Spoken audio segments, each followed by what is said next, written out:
events. I've heard too many accounts of discrimination in our school systems that are directed at children because of their sexual orientation or gender identity. These attacks are not only from peers, but also adults. They range from insults and misusage of pronouns to bullying, expulsion, and even direct violence. It is not uncommon that these discriminatory acts contribute to increased suicidal acts, and not to mention increased depression and anxiety. It is also very common in my experience that older adolescents and adults continue to struggle with the bias, victimization, and discrimination they experience as children, marking a deep-rooted void in their development.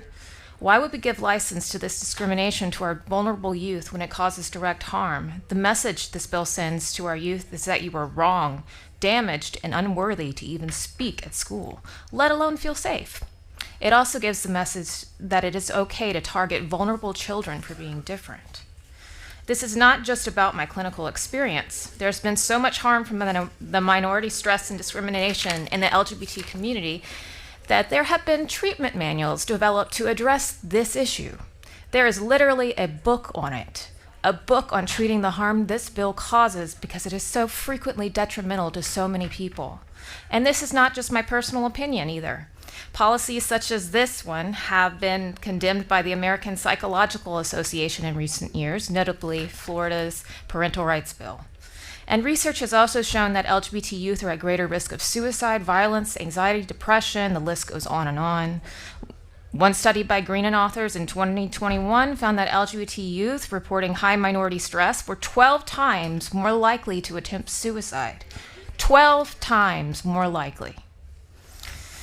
These policies give license to discriminate, bully, and directly harm an already marginalized and vulnerable community of children and their families. They also allow further harm by isolating LGBT youth who are struggling with lower peer and family acceptance and direct victimizations due to their sexual orientation and or gender identity.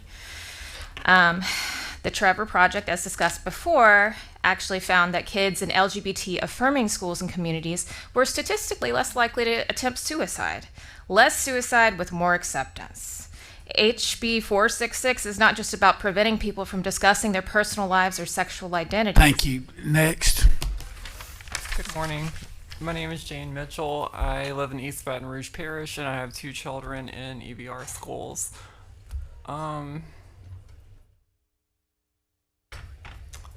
I think like a lot of other people, I really don't want to be here this morning.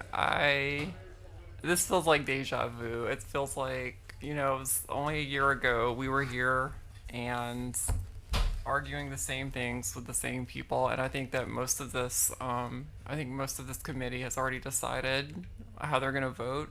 And part of it feels futile to me to be up here, but something I tell my children when I talk about my life and I talk about things I regret, and I say that there are a lot of things I regret doing, but the things that I didn't do are the things that I regret most. And I would regret not speaking out against this disingenuous, mean-spirited, and cynical bill that seeks to codify into law that not all individuals, that not all families are created equal. And I heard testimony from people supporting this, and I'm glad that they were able to show up today. But some of the things that I think are notable, first of all, the woman saying that she represents the children, that woman doesn't represent my children. She doesn't represent my family. And the gentleman from West Monroe Baptist Church, I believe it's Mike Holloway, just as he did last year, he spoke as though this is some pervasive new issue that's come up in the last 20 years. I would like for everyone to know that I was born and raised in the same parish, Ouachita Parish, that Mr. Holloway preaches in. I attended public schools in Louisiana from kindergarten through my graduation at LSU, and I did not learn about gender identity and sexual orientation in any of these classes, and I just still ended up just as queer as the day is long. So I don't think that giving me any additional education would have changed anything there. What I do think it could have done in a climate where we didn't pathologize, where we didn't other individuals, I think that I could have found acceptance and peace a lot sooner in my life. I think that one of the things that that the proponents of this bill have done really well is they have framed the people speaking against it as radical or extreme. But I would like to say that the idea that you treat people the way they want to be treated, that you call people what they would like to be called, and that you respect their basic dignity and humanity is not the extreme position. It is the opposition that says that we can treat people how we want, that we can ignore them, that we can seek to erase them. And I don't think that. Thank you. Thank you. Thank you. Hi, my name is Esther DeYoung. I live in New Orleans. I am the mother of 2 young adult children, one of whom is on the autism spectrum and the other who is identified as gay from a very young age. And my daughter was honored when she was in high school by being interviewed, and a film was made about her by a fellow student. That would not have been allowed. She felt very safe in her high school, and I want that for every child. I'm also a midwife, so I've worked with lots of different families. So I just wanted to point out several things. One, that we have 50 states in the United States, and the states that have passed these bills, there's a very few of them. It's very experimental. We don't know, it has so many unexplored implications. One is, it was mentioned previously, but referring to spouses, according to this bill, if this was law, nobody discussing one's own sexual orientation or gender identity. So teachers can't refer to their spouses. And I'm sure that the bill was directed more for gay people not referring to their spouses. But we certainly do not want to put gay teachers back in the closet. And also what I haven't heard explored more is the provision that any individual aggrieved by violation of proposed law may seek relief. I don't even know what that means. Seek relief, sue somebody. I can imagine the schools just being bogged down with these kind of concerns. And I also want to support everybody that's spoken today. I think people made some really good points. Thank you. Thank you so much. Okay, next we have Sarah Jane Guidry, Kathleen Hyde, I believe, and Leila Hekmadust, and I apologize for that.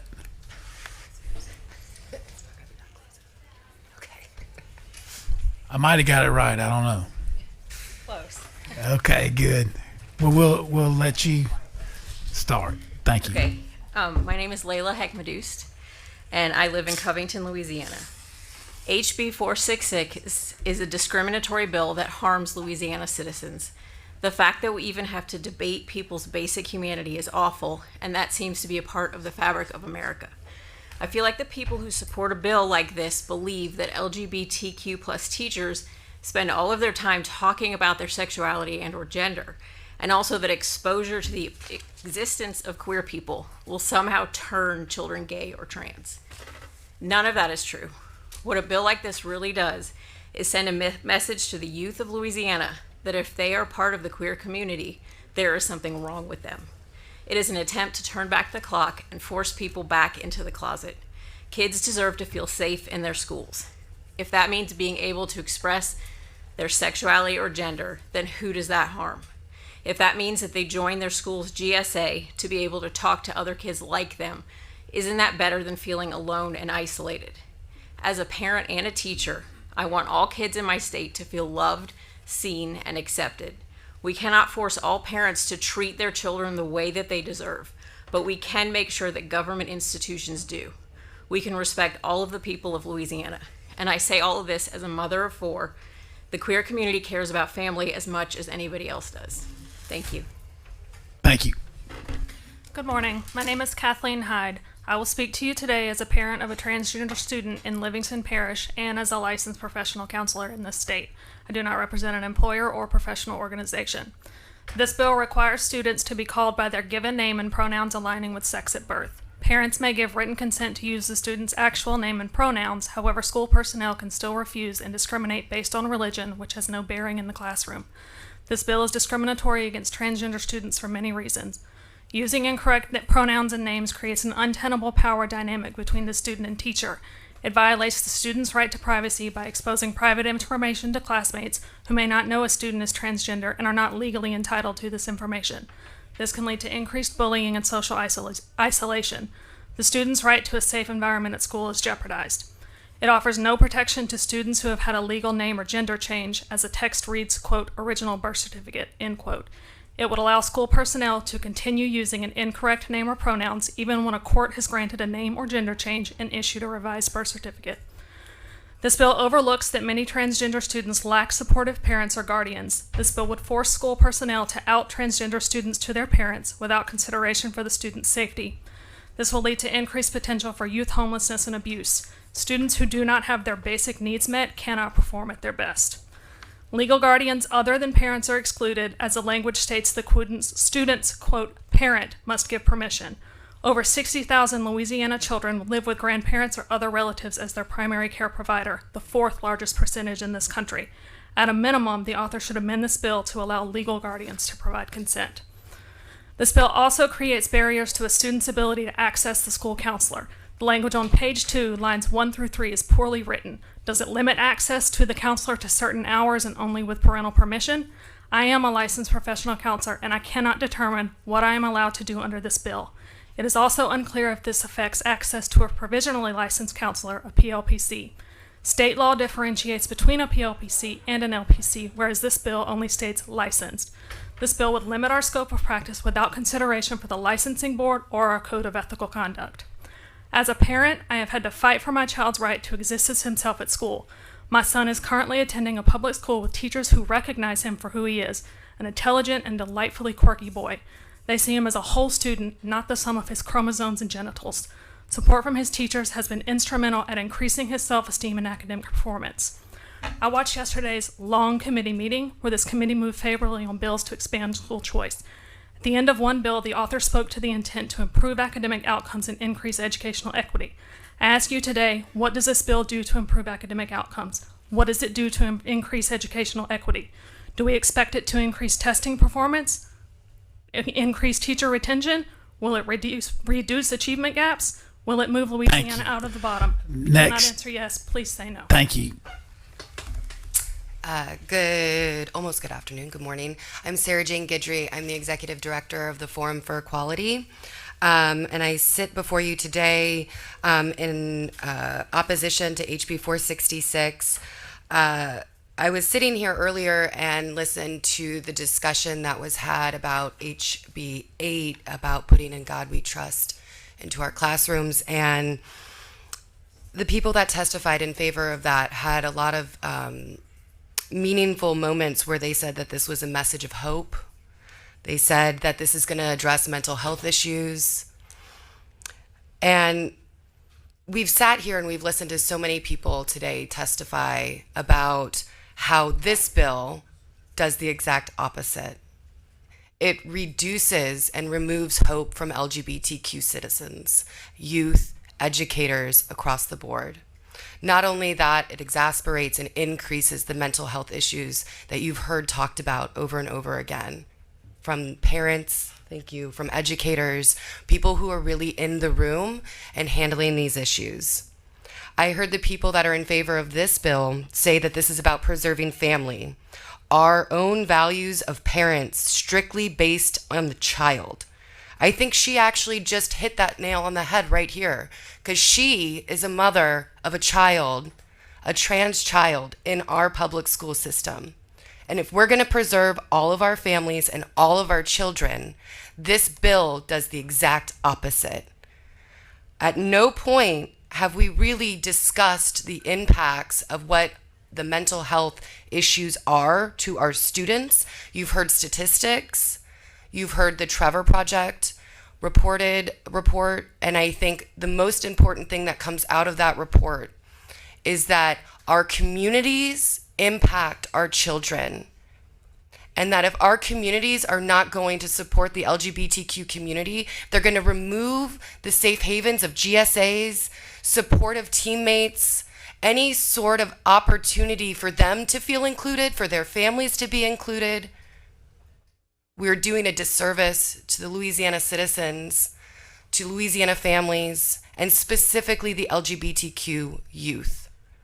At no point has Representative Horton or anybody that may be in favor of this bill actually sat with the LGBTQ community, learned about the impact, and understand exactly how this is going to roll out into our schools and impact everyday life of the people that live in your districts. Thank you. Thank you very much. Thank y'all. Mel Manuel, Megan Sheehan Dean, excuse me. And then Nikki Ko, I believe.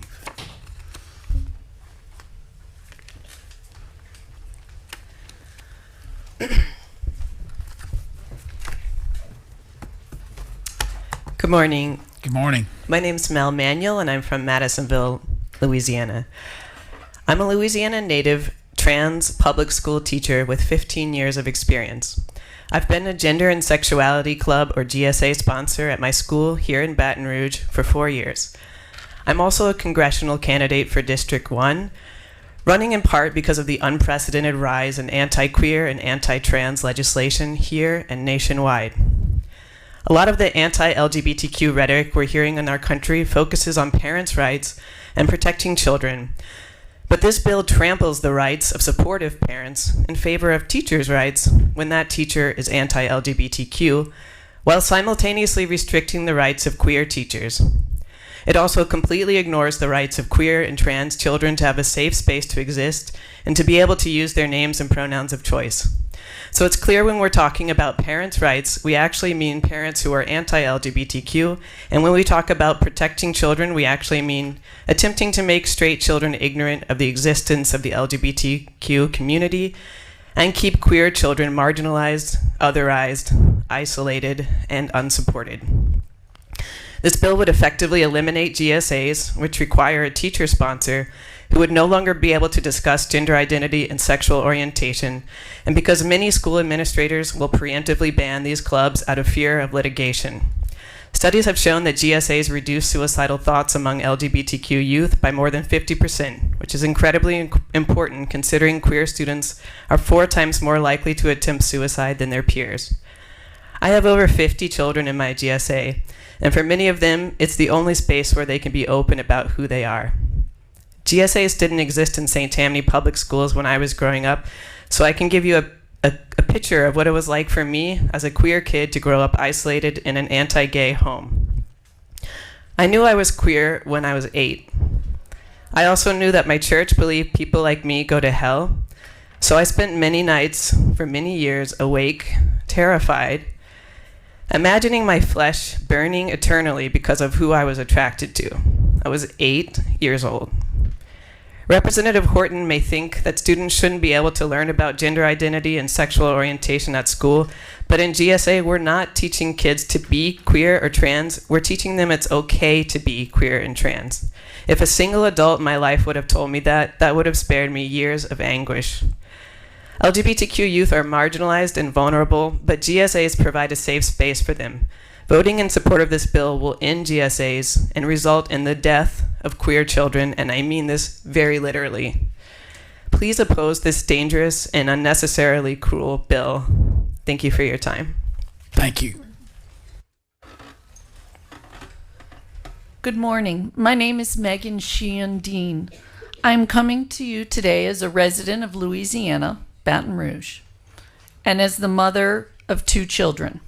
My 2 children have benefited from public education from kindergarten all the way through LSU. One graduated 2 years ago and one's graduating next year. I'm coming to you today as a lifelong educator. I've worked in private Catholic schools and public schools. Most of my professional experience is teaching in preschool through 5th grade. Yet I've also taught college juniors and seniors, training to be teachers, and mentored new teachers early in their careers. If you took an intro to psychology course, you likely learned about Maslow's hierarchy of needs. Maslow's theory posits that in order for a person to thrive to their fullest potential, first their basic needs such as food, water, and shelter must be met. Other fundamental needs include safety and security. Dr. Stanley Greenspan, noted child psychologist specializing in child development, wrote that teachers can't ignore what happens on the playground, whether it's positive or negative, because that impacts what happens in the classroom, because children need to be emotionally available for learning. In my professional experience, that statement, children need to be emotionally available for learning, has proven true time and time again, reinforcing my passion for creating positive learning environments. And that's why I'm here today. House Bill 466 does not create environments in which students feel safe and secure. It does not foster environments in which all students can be emotionally available for learning. Rather, it does the opposite, as does House Bill 81. These bills will create a sense of alienation, as some individuals will be forbidden to mention an integral part of their humanity. These bills will create a sense of fear among teachers and other school personnel, fear that their language is being policed, and that fear will impact their interactions with students. Children need to feel safe and secure in order to be emotionally available for learning. And part of your job as members of the House Committee on Education is to create legislation to ensure that all children in Louisiana have equal access to learning in our public schools. House Bill 466 prevents that from happening. And for that, I urge you to vote no. Thank you. Hi everyone, my name is Nikki Cow. I go by she, her pronouns are any sit with love and respect. And I'm a 25-year-old trans youth who went to public school my entire life in New Orleans. And I just really think y'all should oppose this because we hear a lot of the opposition talking about safe spaces and putting students first. But when I think of this bill, I think of, I get flashbacks to my teachers and administrators constantly harassing me or bullying me and not believing that my birth certificate name was Nikki. And I say this to say, like, no space can truly ever be safe. And I think as representatives, I mean, let's be honest, like, everybody carries their own trauma, right? And who's to say, like, I as a queer trans person or as an Asian person feel safe in a room full of conservative or racist white or, like, just anybody of different identity. And I really think y'all should be mindful of, like, queer and trans youth. Besides the suicidal statistics, I think people forget about, like, what pushes queer and trans youth to do survival sex work.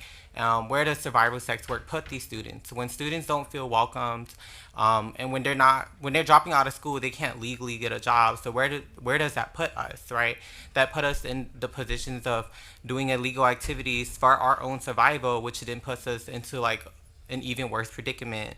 And I also want to say, as a child of Vietnamese refugees, my parents would never have been able to advocate for me my entire time I was in school. Every time I got a write-up, it was always from an administrator. 99% of the time, it was about, like, my behavior as a queer and trans person. And I say this to say, like, it takes a village to raise people, and taking away, like, language accessibilities around, like, queer and trans culture or, like, stuff like that is just, it's really gonna kill people. You're gonna put queer and trans people in a position that they will be dying. Besides from suicide, they will be dying from HIV and AIDS, from doing sex work. They will be dying from hate crimes from people who don't know anything about queer and trans people. We are your neighbors. Some queer and trans people just want to thrive in this world. Some of them are just artists. Some of them are teachers. We are all, like, we should all be able to coexist and at the very least respect each other. And I think policing someone's language and criminalizing being queer and trans is not the solution. So I really push Representative Horton and whoever else who fear queer and trans people to have a conversation with someone and talk to us. We're your neighbors. We might be your husband or wives. You don't know. Like, we talk about us being minorities, but we are the majority. They're just, people don't know it because there is a language issue and there's an accessibility issue, and people are living in the closet, and we're not the minority. Thank you so much. Next, Deanna Campbell. Manny Ocasio, I think that's an S. And Pearl Ricks.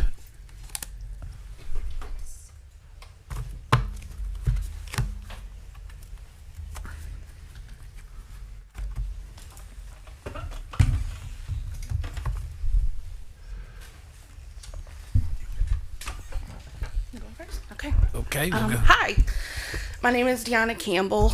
I'm here as the mother of a queer, non-binary child, and just someone who wants to be a really tireless advocate for queer and trans people. I want to thank you for this opportunity to speak. Not something I ever pictured myself doing. And special thank you to Rep. Horton for really paying attention to what people opposing her bill are having to say. I didn't want to talk about religion, but since it's come up countless times, regardless of that little separation of church and state thing we have, let me just remind you, religious people do not have the patent on family. Religious families are not the only ones who deserve protecting, and religious parents are not the only one who deserve protecting. And you as public servants are encouraged to remember that, please. You rep us too. Believe it or not, we all want the same thing, better education. People thrive when they are accepted, when they feel understood and safe.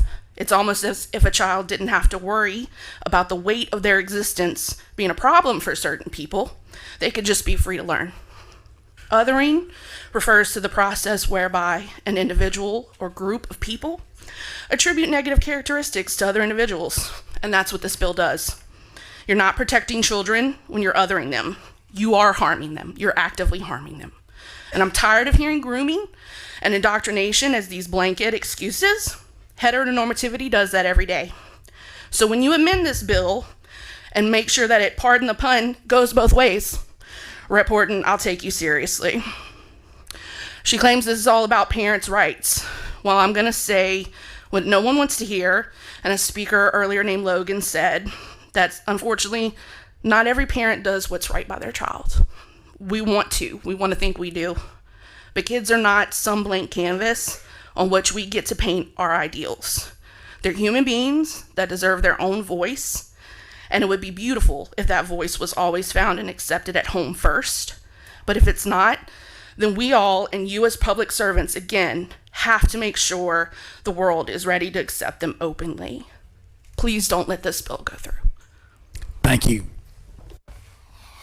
Thank you, committee members. My name is Manny Ocasio. I'm speaking on behalf of myself.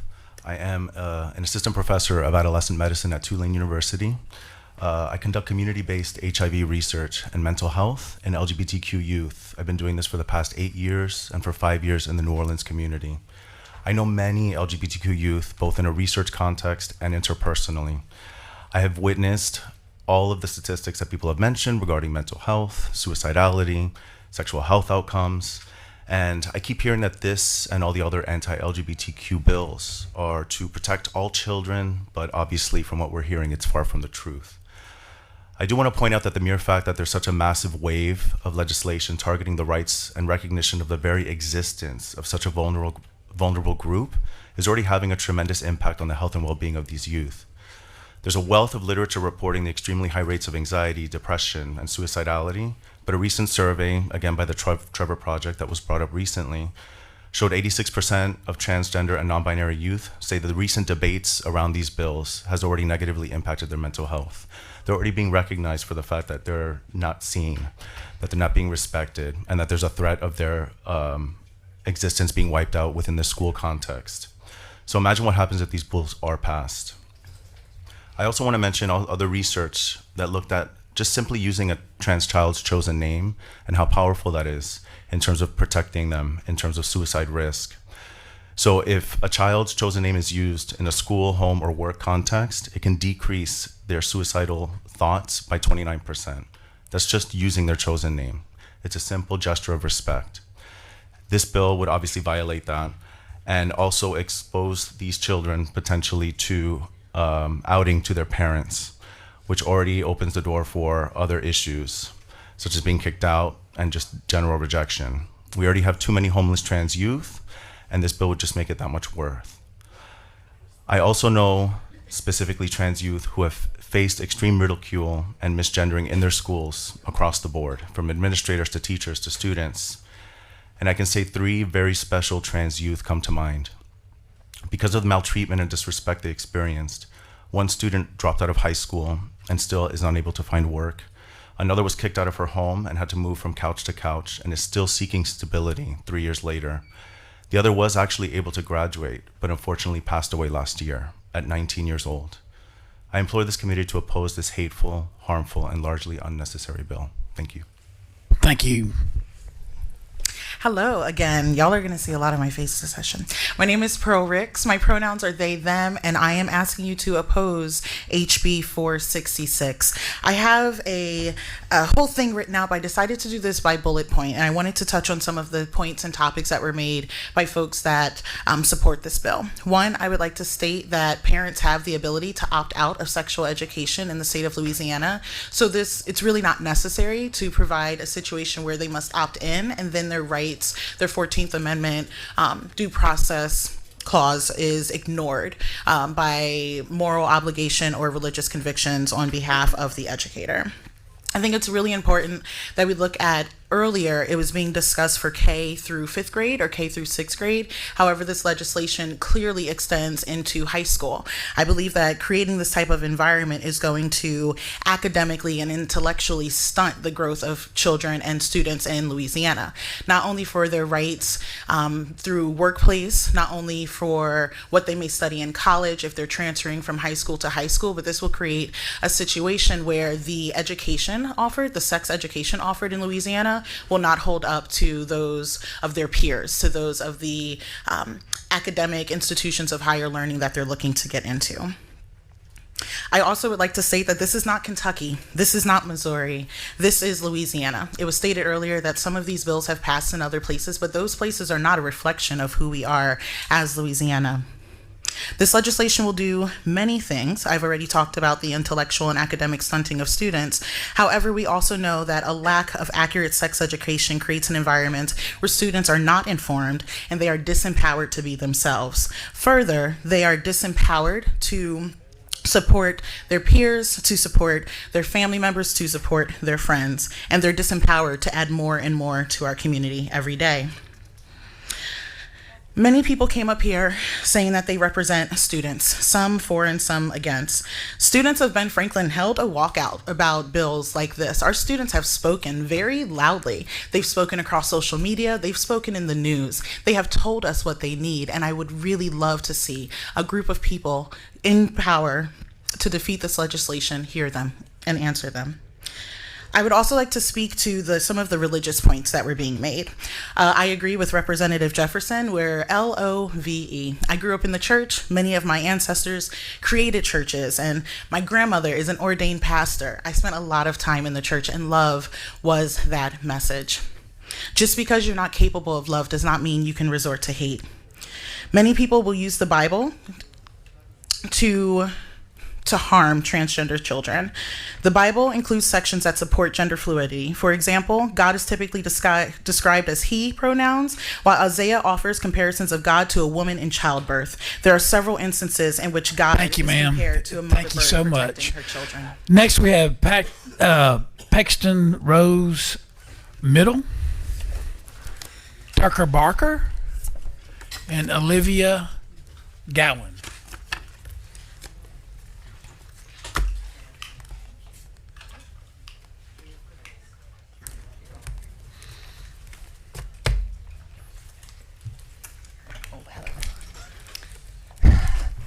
Good morning. Good morning. My name is Peyton Rose Michelle. I use she, her pronouns, and I'm a trans woman. I, really appreciate all of the amazing people that came out for and against and to speak their feelings about this bill. as some already have stated, this bill affects all students, not just younger students. Humanity has been knowing LGBTQ plus people for as long as humanity has existed. Literally, indigenous communities have recognized different genders. I mean, there are other countries in the world that recognize additional sexes as well. I think it's, really important that we be educated on the differentiation in like who people are, physically, mentally, spiritually, and emotionally. And I fear that this bill will censor and, silence folks that would like to share and feel differently than the mainstream. I also heard a lot of fear and pain. I mean, I literally got teary-eyed listening to one of the testimonies, and I hope that y'all are hearing the pain that is coming to the table and telling you that, this will affect sons, daughters, grandchildren, nieces, nephews. This will affect so many that we love and care about, and I just would plea to you all that you vote no. I know sometimes we like to vote yes and amend things on the floor, but I still very much so urge you to vote no and show your constituents that you are against this bill. Frankly, even the bill sponsor mentioned that she would prefer that Bessie was removed. So if she believes that oversight is not needed, then why is she interested in instilling more oversight regulations onto our students and teachers, especially when we hear that from teachers directly that this will affect their ability to teach? I mean, this might even make them leave the state. Is that what we want for our kids? I heard a lot of concerns about LGBTQ plus people. I rhetorically ask, why are we so concerned? Looking at me, do I pose a threat to any of you? I hopefully would assume that you do not think I pose a threat, because I'm just a person, just living my life, and I ask that you support others in doing the same thing. Thank you. Thank you. Next. Hi, my name is Tucker Barker. Thank you, Mr. Chairman, for having me. Hi, my friends who put this bill on the floor. Feel free to look me in the eyes. I'm here as a human adult. Thank you, Representative Horton, for giving us an opportunity to fight back on this really scary bill. I went to public school in Louisiana for every year of my life, minus a very short stint in Mississippi during Hurricane Katrina, but we don't have to talk about that.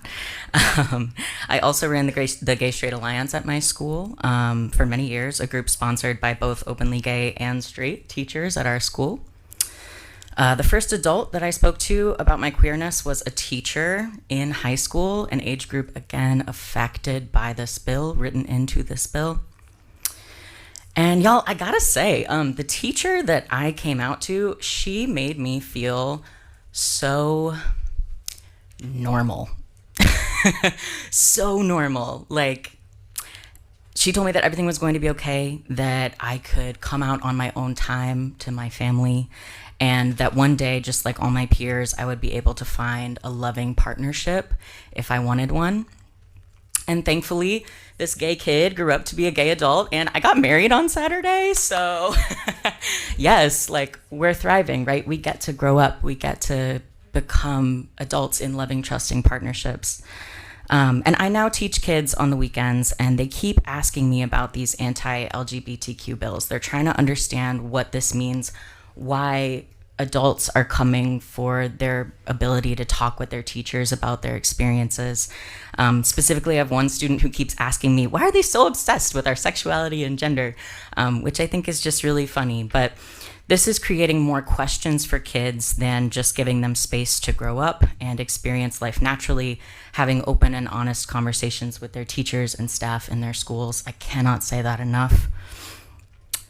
Look, I can't speak for all LGBTQ people, but I can say our lives are really normal. We get married, right? We brush our teeth. We try new recipes on the weekend. We take showers that are way too hot after a really long day. We're really just like you. It's super chill. It's fine. Just because something is confusing for you or new to you doesn't, or like feels new in your understanding of the world, Representative Horton, that doesn't make it bad. It's okay, right?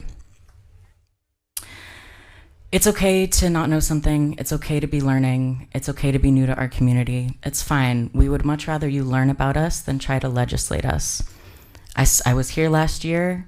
Representative Horton, I would love to see you in spaces with queer and trans leaders in your state. Again, feel free to look me in the eyes. We want to have you in the room. We want you to get to know us and our needs, okay? Okay? 3, 2, 1. Okay. Thank you. Next. Good morning still. My name is Olivia Gowan. I live in New Orleans, and I am seeing a lot of tired faces. I know I'm tired. I hope that even if our testimonies are blurring together, you see the absolute numbers that are coming out here in opposition of HB 466. We have statistics that I don't need to repeat to you, although Representative Jefferson, there are great policy statements by the American Academy of Pediatrics. They have reviews of all of the meta-analyses that could give you the information about suicide rates and how to ameliorate those suicide rates, so I would check that out. I also agree with Representative Phelps about the contradictory nature of this bill.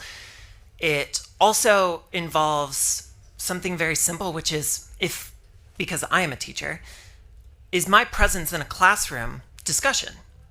I'm visibly queer. Would I not be allowed to be a teacher? How is this bill even enforceable? You've seen all of our testimony, personal and qualitative, quantitative. And I just really want to say that we've been talking about religion. I'm a Jew, and Jews for thousands of years have recognized multiple genders. But also on top of that, we've talked about ideology. We're not pushing an ideology. In fact, the only ideology that I see is silence. The words you do not say constitute an ideology. And this bill would be pushing a specific ideology that is erasing human beings right here in front of you, in this room, and beyond, everyone who couldn't make it here. So I really hope that even through all your tired eyes, you oppose HB 466 for the exact reasons that this is ideological, it is nonsensical, and it flies in the face of science. Thank you. Thank you. Next we have Casey Scott. T. Duncan, I believe that's a D. And then Caroline Twerdy. I'm not sure if I got that right. Caroline, if you'll come up.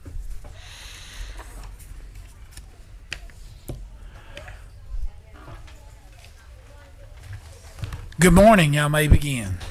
Good morning. I'm Casey Scott. I'm with Reproductive Freedom Acadiana. My pronouns are she, her, and I'm a lifelong resident of Louisiana, and I'm here today to ask you to oppose HB 466.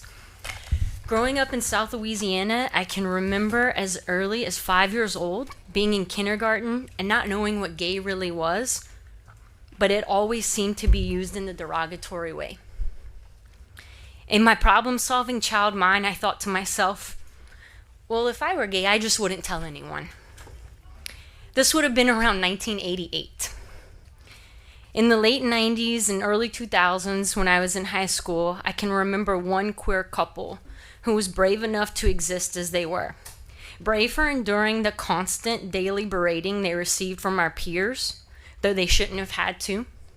Myself, I kept quiet about my identity for fear of the same harassment, never knowing when or if it could escalate, because it could be aggressive at times.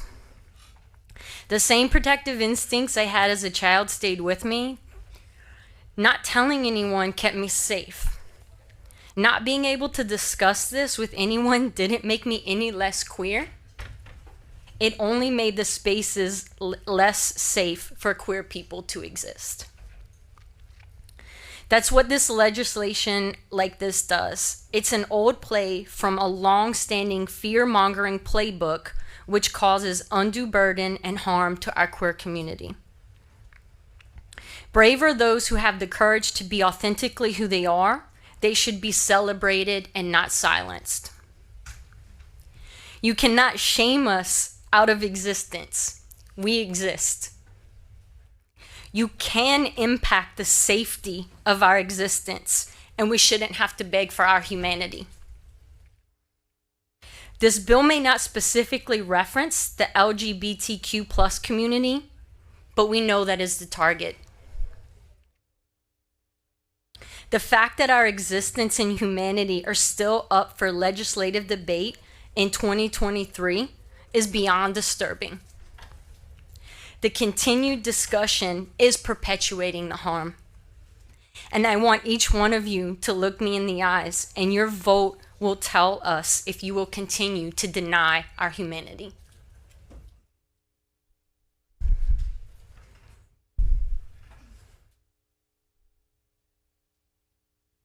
Are you done?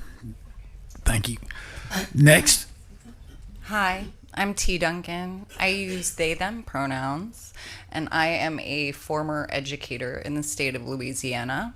My first year teaching in East Baton Rouge Public Schools in 2007, I won the New Teacher of the Year award. My last year teaching in New Orleans schools, I was the only teacher in the school whose fourth grade students passed the LEAP exam 100%. So by the measures dictated by the state, I was a highly qualified and extremely effective teacher. And I was not out. On an administrative level, I knew that I would not be hired as an educator if I had been. And I never had to tell a student that I was queer or that I was gender nonconforming, because anybody who can see without the lens of bias and hatred just knows. Those students knew me. I didn't have to ask them to call me by a different name. They just did. When they found out I was getting married to a Tulane basketball player, I didn't have to tell them that it wasn't a man. They didn't need me to say it out loud. They accepted me, and they knew I accepted them. And when they asked me questions about gender and sexuality in the classroom, when they said to me, Mrs. T, which is what they called me, Mrs. T, are you a boy or are you a girl? Should I really have shut that conversation down? Should I have shut it down so that the students, the 5 students that after that conversation came out to me, didn't know that it was okay? Should I have been punished for having that conversation? Those are not my kids. Those are your kids. And they knew that they could come to me for that acceptance and that love. And here's the thing, I'm not in those school systems anymore because they were so antagonistic to me that I left. So don't worry. The school system is already so unpalatable to be in if you are different as an educator, that highly qualified and effective teachers will leave. The teachers who will teach your kids, who will love your kids, who will teach them that it's okay for them to be who they are, will leave. Thank you. Thank you. Next. Hello. Thank you for having me here and allowing me to speak. My name is Caroline Tweedy. I hold a bachelor's degree with Latin honors as well as a master's degree in literature from the most prestigious school in this state, Tulane University. I didn't grow up in Louisiana, but I chose to come here because I was drawn here by the culture and music, not by the legislature, I'm sorry to say. As well as being, to my great fortune, a highly educated person, I'm also a lifelong learner. On a seemingly unquenchable quest for knowledge, I read every single day. Yet as many books as I read contain they biography, fiction, sociology, neuroscience, self-help, or spiritual guidance. I've even read the Bible. There is one theme more universally present and prescient than any other: that love is the most powerful thing of which we know as humans. And yet it is not a thing at all. Love is not only a moral platitude, it is not only a wonderful feeling, but it is also a force of deep connectedness that is the balance of the universe. And I feel a lot of its inverse in this room today. Some might even call love God. I would call it so. I've heard a lot about God today, a lot about separate interpretations of a very old book. And being that my background is in literature, I'm going to do a quick literary review of some of y'all's favorite books. But first, I want to address the wonderful metaphor that Representative Horton, who clearly cares a lot about hearing what the people think about her bill, who is not present, made earlier, that we must turn the boat around before we hit the iceberg.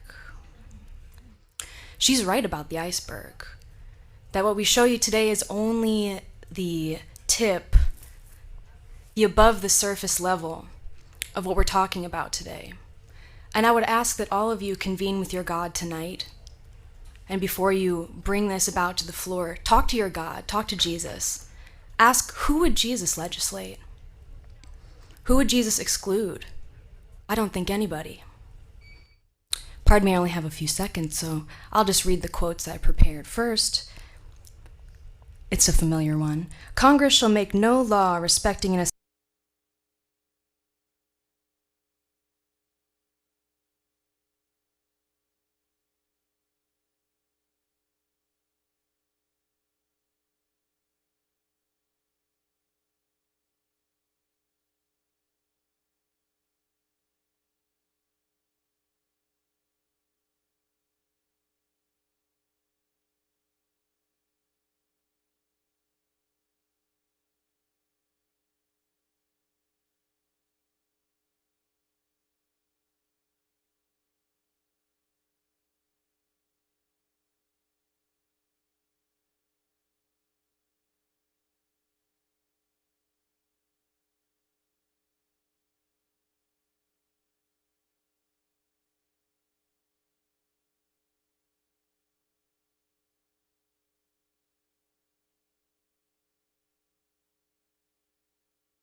Dr. Hi, Davis. Thanks. My name is Belinda Davis. I'm here today as a member of BESSY, not representing the entire board, but myself. I'd like to say that I appreciate the changes that Representative Horton has made to the bill in this year's version by attempting to mitigate its effect on teachers' ability to teach the state standards. Unfortunately, I still have many questions surrounding what is allowed. I don't know how to answer the following questions from teachers. Example 1, our social studies standards ask us to cover the role of Thomas Jefferson as a founding father and the importance of Sally Ride as a national figure. I'm teaching my students about the difference between primary sources such as journals and letters and secondary sources such as biographies. I picked 2 biographies for each individual. Both biographies cover the family lives of the individuals. Thomas Jefferson's wife and children are mentioned, and Sally Ride's lesbian partner is mentioned. Can I use these biographies? Because their families aren't integral to the standards, I fear that teachers will reject the biography of Sally Ride while keeping the biography of Thomas Jefferson because of this legislation, despite the fact that both reflect the sexual orientation of the individuals. Example 2. My own son, when he was in the 5th grade, studied World War II and the Holocaust. His teachers did a fabulous job of integrating the topics of social studies, ELA, and ancillary. So they used all 3 of those subjects to discuss the World War II and the Holocaust. He learned about how Nazis stole the art of Jewish families after they were placed in concentration camps for social studies. In art, he chose a piece of stolen art to replicate. In ELA, he read a biography of his artist, wrote a report on it, and presented it to his entire class. His artist, his report reflected, was gay and that Nazis persecuted homosexuals. Is that okay? The particular artist is not mentioned in the standards. Finally, in a unit focused on the importance of families and how they root us inside a community, a student raises her hand and says, "I have 2 mommies." The teacher responds, "That's right, Amy, some families have 2 moms." Did that teacher just break the law? I think if this bill passes, she did. And I'm uncertain about what this legislation does. If I'm uncertain about it, think about what it does to teachers, the fear and the uncertainty that it interjects into their classrooms. We are struggling to recruit and retain teachers, and this legislation does nothing to help us. Thank you. Thank you. Hello, my name is Morgan Malin Grant. I am here as an advisor to you all. I am an alumna of the Youth Legislative Advisory Council. My job in 2009 and 2010 was to learn about the state of Louisiana, to learn about the state of our youth, to learn about what brings this state further into the future. And I have come back to advise you that it is best that you oppose this bill. I'm advising you this because I want to tell you a little bit about what we do talk about in Louisiana's education as Louisiana youth. I managed to attend and graduate from Stanford University.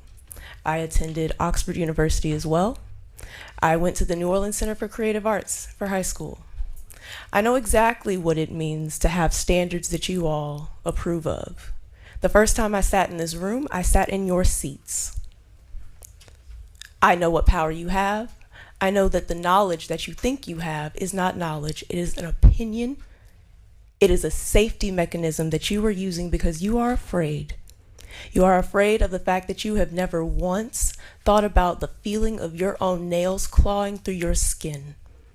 You have never once stayed awake at night fearing that if you decided to put on a pair of pants, you might be assaulted the next day you went to school. You've never considered the fact that a single teacher could be the difference between you being sexually assaulted over your lunch break or you being able to peacefully enjoy a book in the library that teaches you that you are sane. What you are doing is a violation of human rights. What you are doing is a confession. You are confessing to murdering your own humanity. Bad education in Louisiana is me being forced to physically write out every assignment I have despite the fact that I have a broken right hand. That is what your educators did. You know nothing, and that is okay. But you do not have the power, right, or ability to erase humanity itself. The LGBTQIA community is not going anywhere. All these years of legislation, I looked up at the ceiling when I walked in here and I saw the Confederacy. That's what I saw. Are we protecting the ghosts and the ashes of a group of people who lost their humanity, who lost their senses of self? Or are we living today in a world where we acknowledge that we are all human beings that have the ability to think and feel for ourselves? No one gets to tell you who a man, woman, or other person is. Thank you. Thank you. Thank you. Okay, that is the end of the red cards wishing to speak. We need the author back in the room and the committee.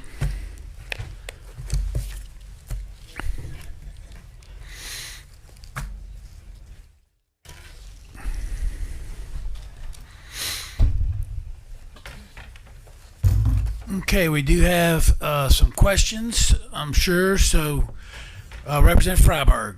Thank you, Mr. Chair.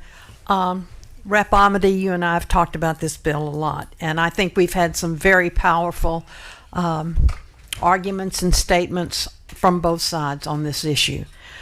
I continue to be concerned that this bill covers many aspects of teaching. It not only includes teachers, but it includes school employees and other presenters. So it's not just teachers we're talking about in the classrooms. This encompasses a lot more. Because of that, and because I'm just unsure how one goes about regulating this in the curriculum, and because I've always been opposed to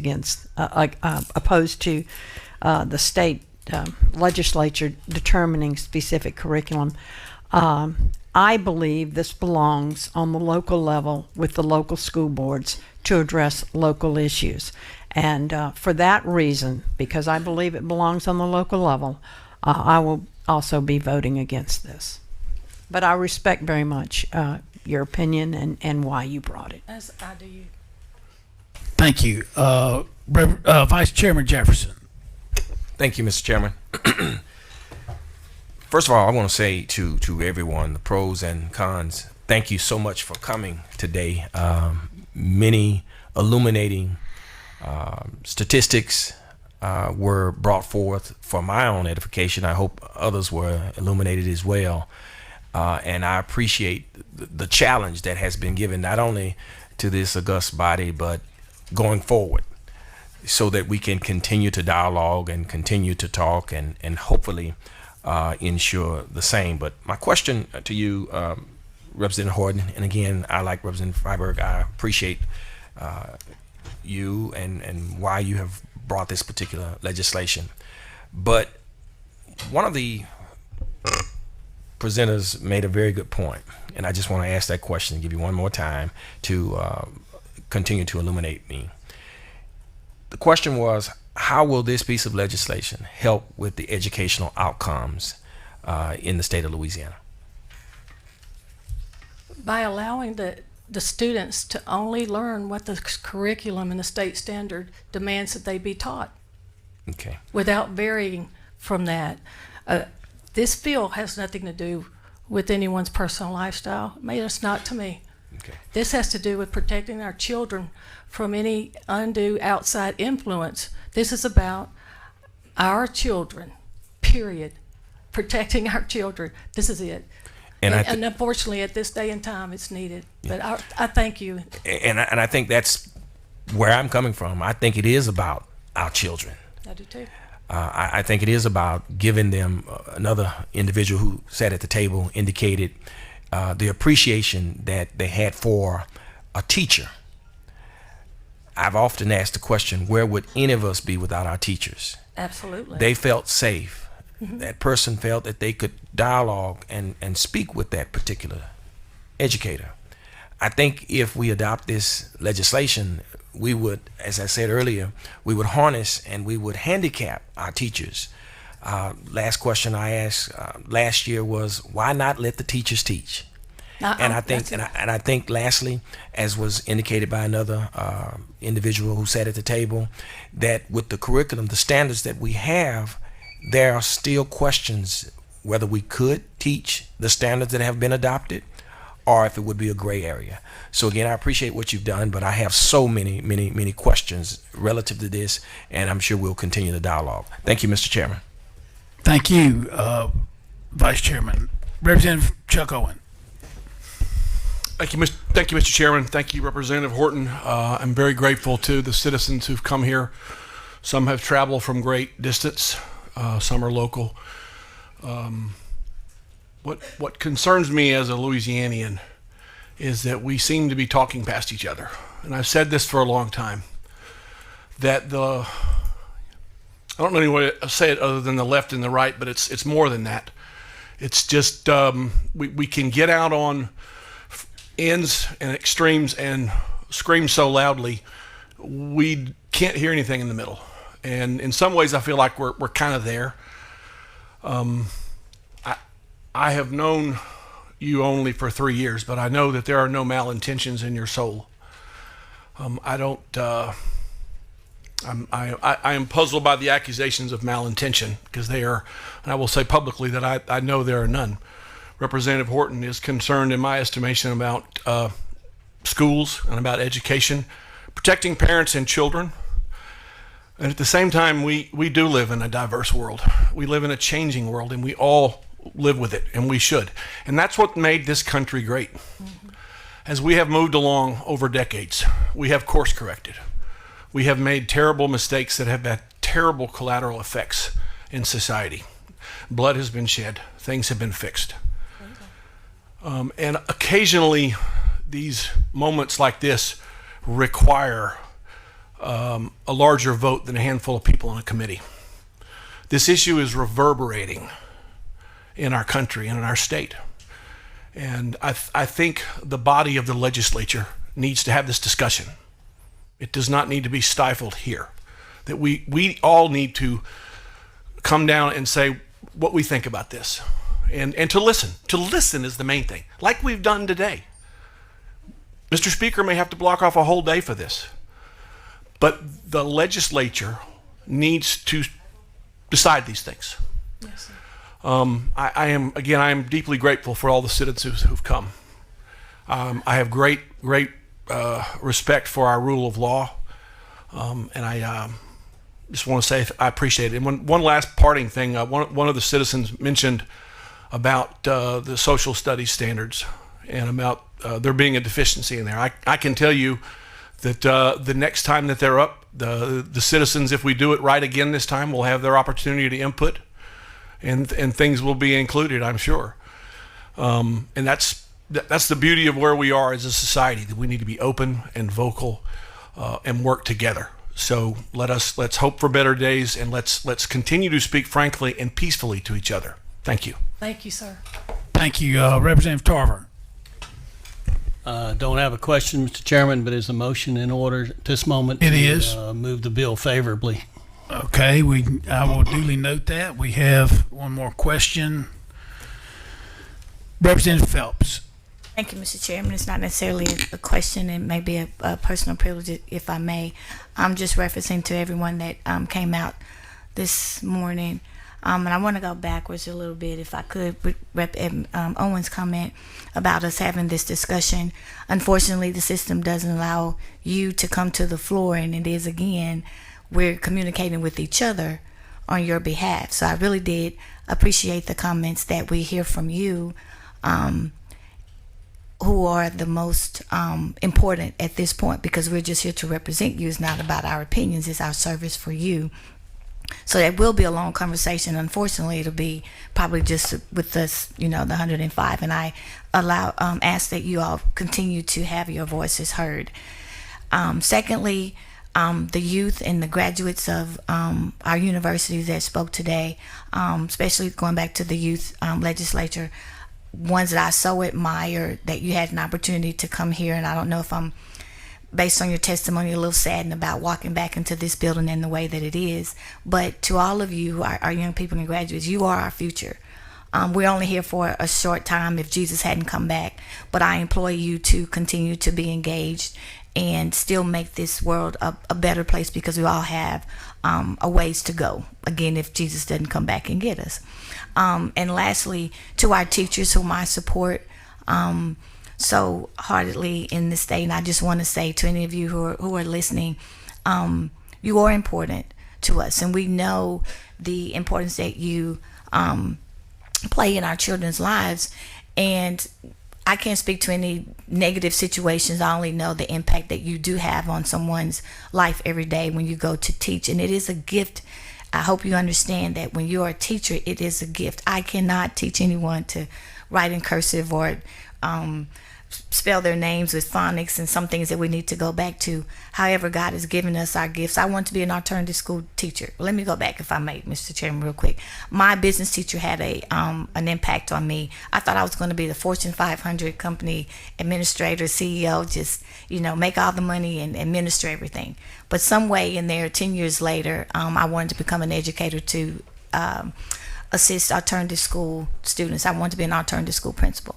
So I've had the opportunity to have an impact on someone's lives, and I just want our teachers to know that we appreciate what you do. We're not trying to, I never want to silence you.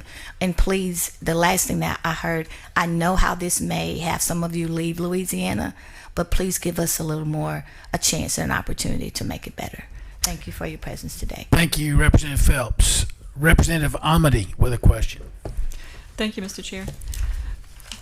Representative Horton, I just wanted to look at a line of page 1 here, because several of those who testified alluded to something I believe we can clear up here. In the beginning, your bill says that it is, Part A, no teacher, school employee, or so on shall engage in the following with students in grades K through 12. And the very next sentence, or the next point on line 13, says, in a manner that deviates from state content standards or curricula developed or approved by the public school governing authorities. So it's not an absolute prohibition, as some have believed. Right. It's only a restriction that says not to deviate from what has already been approved, correct? Correct. Thank you. Thank you. And in your opening statement, I really appreciate the portion of law that you were reading from. I've loved it for years. I used to say that one day when I'm a grandma, I'm going to cross stitch it and hang it on a wall. Well, I'm a grandma, and sorry, I don't have time to cross stitch yet. But it was the preamble to the state children's code. It's Article 101, and it's my most favorite piece of Louisiana law, even though it's just a preamble. So in the preamble, it's talking about parents having the authority concerning the raising of their children. So parents have a right and responsibility to protect their children and to raise their children consistent with their own beliefs, including when and how their children are exposed to sensitive topics in school. Would you say that that we've been discussing today is a sensitive topic? Absolutely. I would too. At last report, my legislative assistant was tallying all of the emails and phone calls, and my office has received over 450 on this bill alone. So that tells me as a legislator, this is certainly a sensitive topic. Not that I didn't know that already. And so I believe that your bill handles this sensitive topic very well, in that it is giving the parents certain options here. There are certain restrictions here that say unless the student's parents provide written permission. So I just wanted to review those things in light of all the testimony today, and then to tell you thank you for bringing the bill, and you have my support. Thank you, Thank you, Mr. Chair. Thank you, Representative Amity. Representative Freeman. Thank you, Mr. Chairman. Representative Horton, and this question just came to me in hearing what Representative Amity had to say. If parents have a right, according to our children's code, does that include all parents? Why wouldn't it? And that's why I oppose this bill, because we're not including all parents Why would in this not legislation. include all parents? It speaks to parents. It doesn't deviate from one to another. I don't know what you mean by that question or what you're Well, if alluding all to. parents are to be included, we just heard testimony from a lot of parents who feel that they are not included in this piece of legislation. So in my opinion, this does not include all parents. That's your opinion. All right. Thank you, Mr. Chairman. Thank you, Rep. Thank you. Okay, the board is clear. We have a motion by Representative Tarver to move HB 466 favorably to the floor. Is there any objection? We do have an objection by Representative Freeman. Madam Secretary, call the roll. Chairman Harris? Yes. Yes. Vice Chairman Jefferson? No. Representative Amade? Yes. Representative Brass? No. Representative Emerson? Yes. Representative Freeman? No. Representative Freiberg? No. Representative Guyman? Yes. Representative Owen? Yes. Representative Phelps? No. Representative St. Blanc? Yes. Representative Tarver? Yes. 7 yeas, 5 nays. 7 yeas, 5 nays. 7 yeas, 5 nays, and the bill HB 466 will be passed favorably to the floor. Thank you. Thank you, Mr. Chairman. Thank you, committee. Thank you. Next bill will be by Representative Crews, and we will make sure he gets in here in just a moment.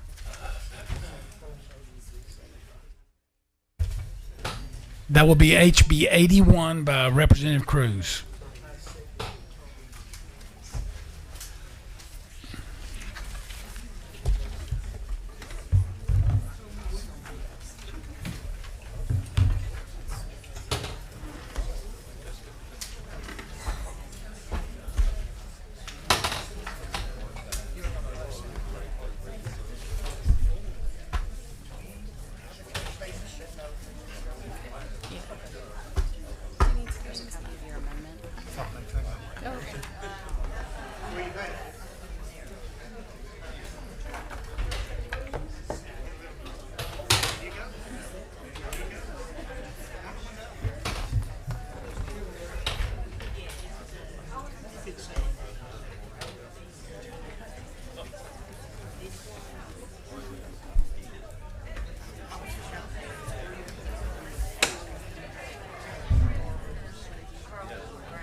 Okay, let's get started on this bill.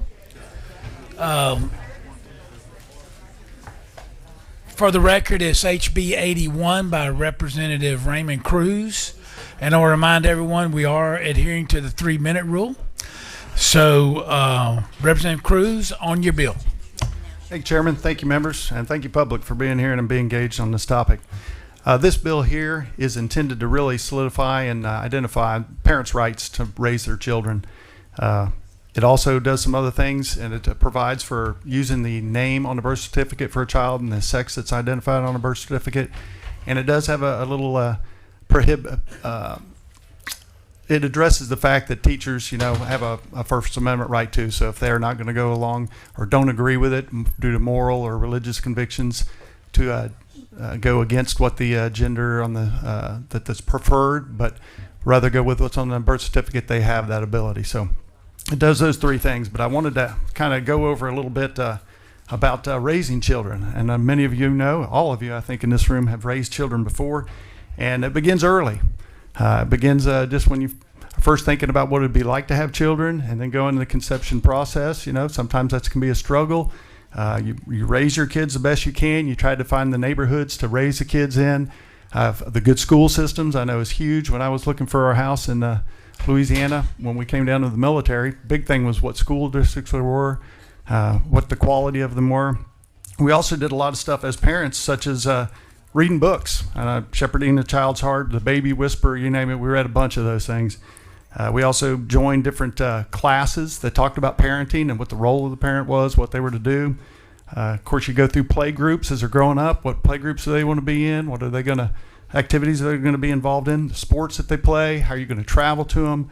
The medical care they receive. It runs the gamut of all the different things a parent's responsible for in raising a child. Well, one of the first things they do is decide on a baby name. And I don't know if y'all went through the same thing that I did with my wife. I can imagine. We had probably 3 pages of names sitting in my truck. Every time we went somewhere, we'd go through and circle one or put a star beside it or whatever and try to figure out what is going to be an appropriate name for our child. And we did that with both children. Big old list of names, and we go through them one at a time. So my point in all that is to say a parent has responsibility, a huge responsibility in upbringing of a child. And naming a child is one of the first and most fundamental things about it. Sometimes they can have familial significance, maybe an ancestor or something like that. Maybe it can be something about what you believe or what you think the child's going to be like or their temperament or whatever. But several things go into that calculus. So it's a lot of thought given to this. So we think that, and I'm saying the majority, all the people I've talked to other than a few, think that, hey, this decision has been made not easily and not quickly. It's been given a lot of consideration. So they think this is important to know if a child is going to change their name. And it's really about preventing secrecy. If a child wants to, consider a different name or maybe think they've got some dysphoria problems. Oh, it's 3 minutes on me too? Wait, 5 minutes on you. I'm sorry. I didn't realize that. So anyway, that's given a lot of thought. And if the child thinks there's some kind of confusion there or wants to talk about it, the parents definitely need to be involved in that. And that's really what this is to solidify the parents' rights. Thank you, Representative Crews. We do have some green cards wishing to speak. Chris Alexandra with LACAG and Paige Lowry with Moms for Liberty. Paige, are you here? Okay, then we have Stephen Horn with the Louisiana Baptist Convention. He's in overflow. I'll go get him. Okay, he can make his way up, and we'll let Mr. Alexander start. Good morning, Mr. Chairman. Christopher Alexander, Louisiana Citizen Advocacy Group, just here to support Representative Crews's bill. We have reviewed it. We think it's an important parental rights bill, and we believe that it appropriately takes into account First Amendment rights as far as public officials go as well. And it's unfortunate that in the age in which we live, legislation like this is necessary, but it is important to make sure that our parents' fundamental right to direct the guidance and raising of their children is respected in our state. And so we strongly support the legislation, and I appreciate Representative Crews for bringing it. Thank you. Thank you. Mr. Chairman, there is one set of amendments if you wanted to introduce that now. We can do that. Let me get Ms. Bourne to hit on those amendments. Ms. Thank you, Mr. Chairman. Members, the chairman is offering a one-page set of amendments, number 1676. You should have a copy in your folders. It's also available online. This is one amendment on page 2, line 24. It would add a phrase or a derivative thereof. So it would read, an employee shall use the name or a derivative thereof for a student that is listed on the student's birth certificate. Would you like to touch on the amendment any? It's pretty straightforward. A number of people brought this to me. My son's name is Josh. He'd like to be called Joshua. We're good with that. So if a parent and a child and a teacher want to do that, that's fine. Okay. So I have offered a set of amendments. Any objection? Hearing none, those amendments are added to the bill. Okay, let's continue. Mr. Horn. Stephen Horn again with Louisiana Baptist Convention and resident of Alexandria, Louisiana. I don't think that this debate is a lot different from the previous bill, and so I'll be brief. But I would hope that we would recognize that I think the previous hour or plus recognizes that we're not in agreement on these issues, and I'm under no pretense that we are. But hopefully what we would be in agreement in is that this decision lies in the hands of parents. Thank you. Thank you. I have a quick question. Representative Crews, when you and I talked about this bill, this was specifically in your mind was to give the parents protection when their kids are in school, that no one is going to usurp their authority as a parent and try to, visit with them on transgenderism or anything like that. Is that Really had nothing to do with that. It's just simply, I think the parent needs to be involved if a child's going to change what they identify as. Or right? So you want the parent involved on that. So if the parent needs to be involved, I would think on that. So that's the crux of this bill is parental involvement. Is that correct? You hit it right on the head. All right. Now to the point of some of the folks that testified earlier, if a parent doesn't mind the pronoun language or wants that for their child, they can inform the school that that's okay. Am I reading the bill right? Correct. And matter of fact, the process apparently is in place in many schools where at the beginning of school they have a letter sent out, what would you like your name to be called by or whatever. So I'm not saying it's standard across the state, but apparently several schools do that already. So if a child wants to identify as a they, them, or whatever the pronouns, and the parent is good with that, they can inform the school that it is perfectly fine, and I would hope that you would refer to my child at their preferred pronoun. That's correct. Okay, thank you. We have a question, Representative Owen. Thank you, Mr. Chairman. I assume we're not messing with nicknames either. Like I went to high school with a guy, we all thought his name was Honey Bun. Turns out it wasn't. So nicknames are okay. We're not talking about that. We're talking about the actual moniker of... I'm sure people will debate that, but that's easily remedied. Just a signed slip of paper saying, hey, Honey Bun's fine. But if they don't like that, of course, no, they shouldn't be using it. Okay, thank you.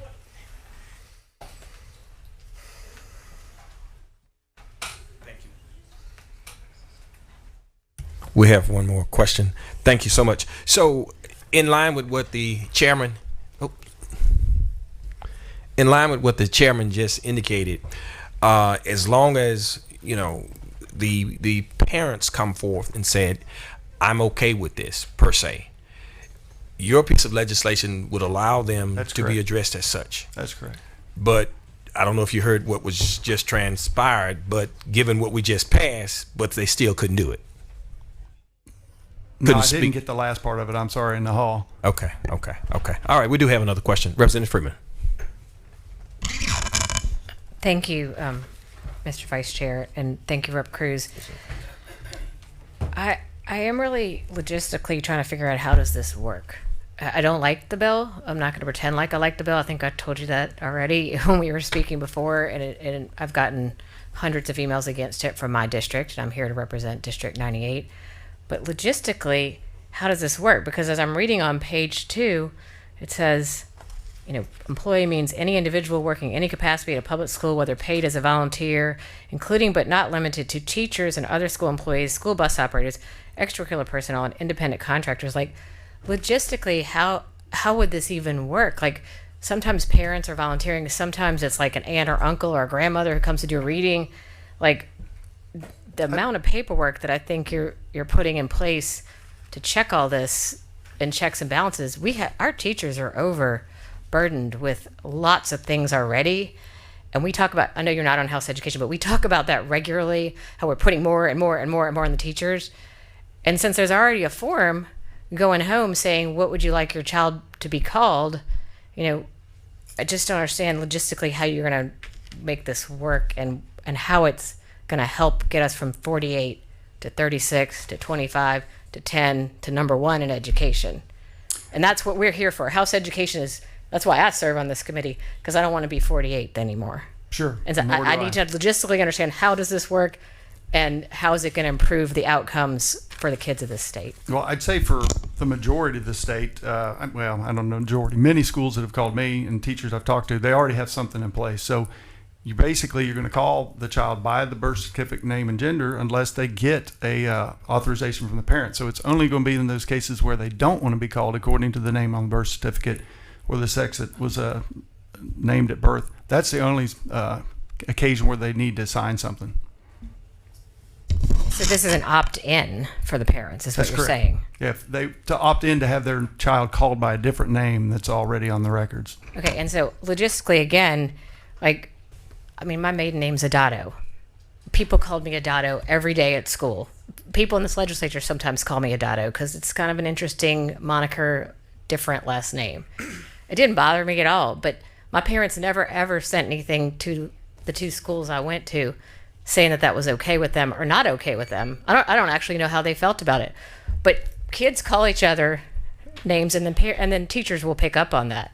You know, like Honey Bun or Adato, whatever it may be. Again, I just don't logistically understand how this would work on a day-to-day basis.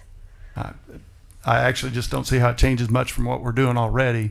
It's pretty much the same. You call them according to the birth certificate. You call them according to the gender that's commonly known in the school. Yeah, there are chances there'll be nicknames, but I don't see why there couldn't be a easily signed piece of paper Thank that says, you. yeah, you can call them Nick. I think my time is up. Do I get Yes. one more bite for one more question?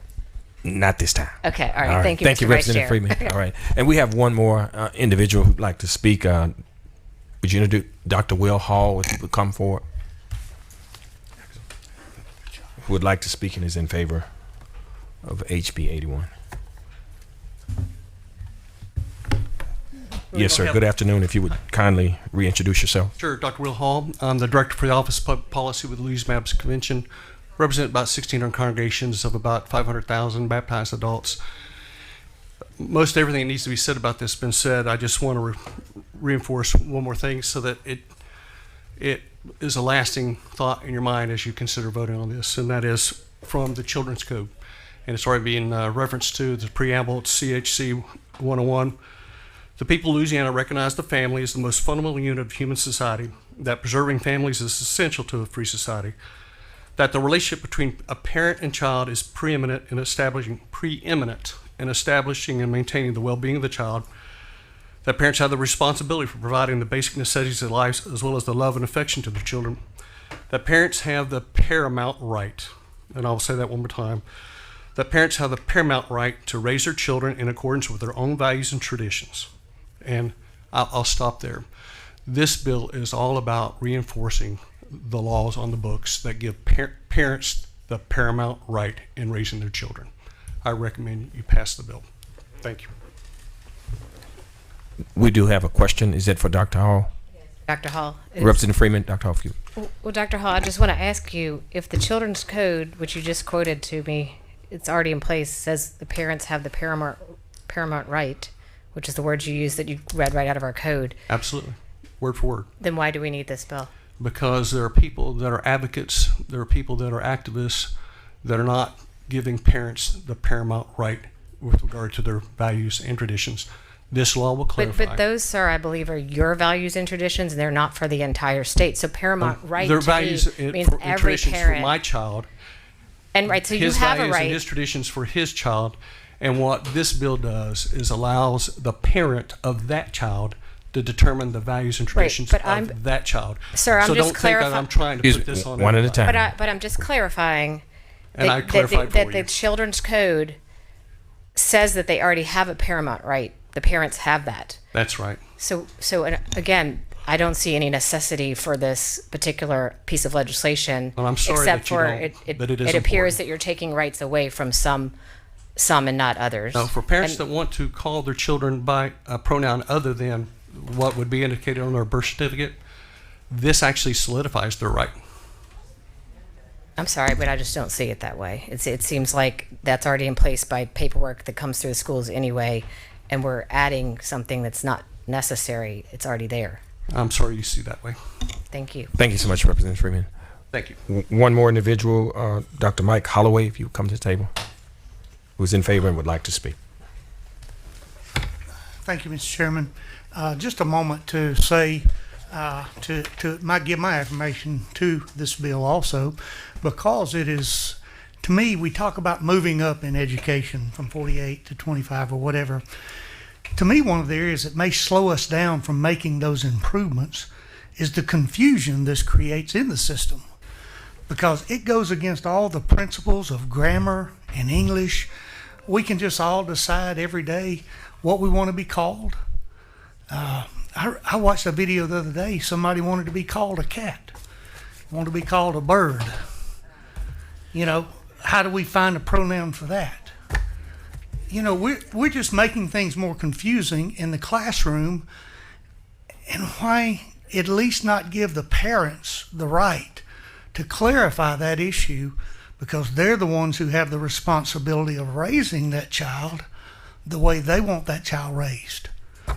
That's their responsibility, not the school system, not anyone else. And so that's my view. I mean, we have a lot of different, someone speaking on the House of the United States floor this morning said there's 74 genders now that are legally recognized. I don't know there's enough pronouns to cover it all. So that's my thoughts. Thank you. We do have a question, Vice Chairman Jefferson. There you go. I think I got it. Thank you, Mr. Chairman.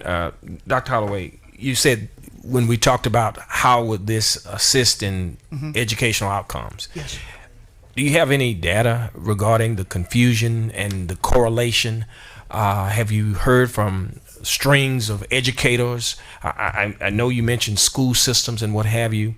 If this piece gives individuals an opportunity to be recognized, how do you balance that? If 20,000 parents come forward and say, this is what we want, how do you balance that versus not being able to do it at all? I'm just concerned about, Thank you for the question, Representative Jefferson. I do not have any statistics.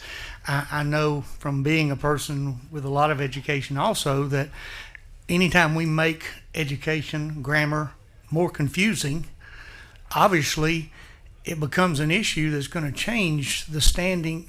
We taught he, him for males for a long time. Now we're saying that may not be true. We're just saying let the parents be involved in that process. That's all this. And I'm saying if the parents are involved and this is where they're going, we have to look at another word that we hadn't talked about, acceptance. Yeah. So if the parents are, okay and saying this is my child, this is how I see my child, I want my child to be recognized. We're sending a lot of different mixed messages is what I'm saying.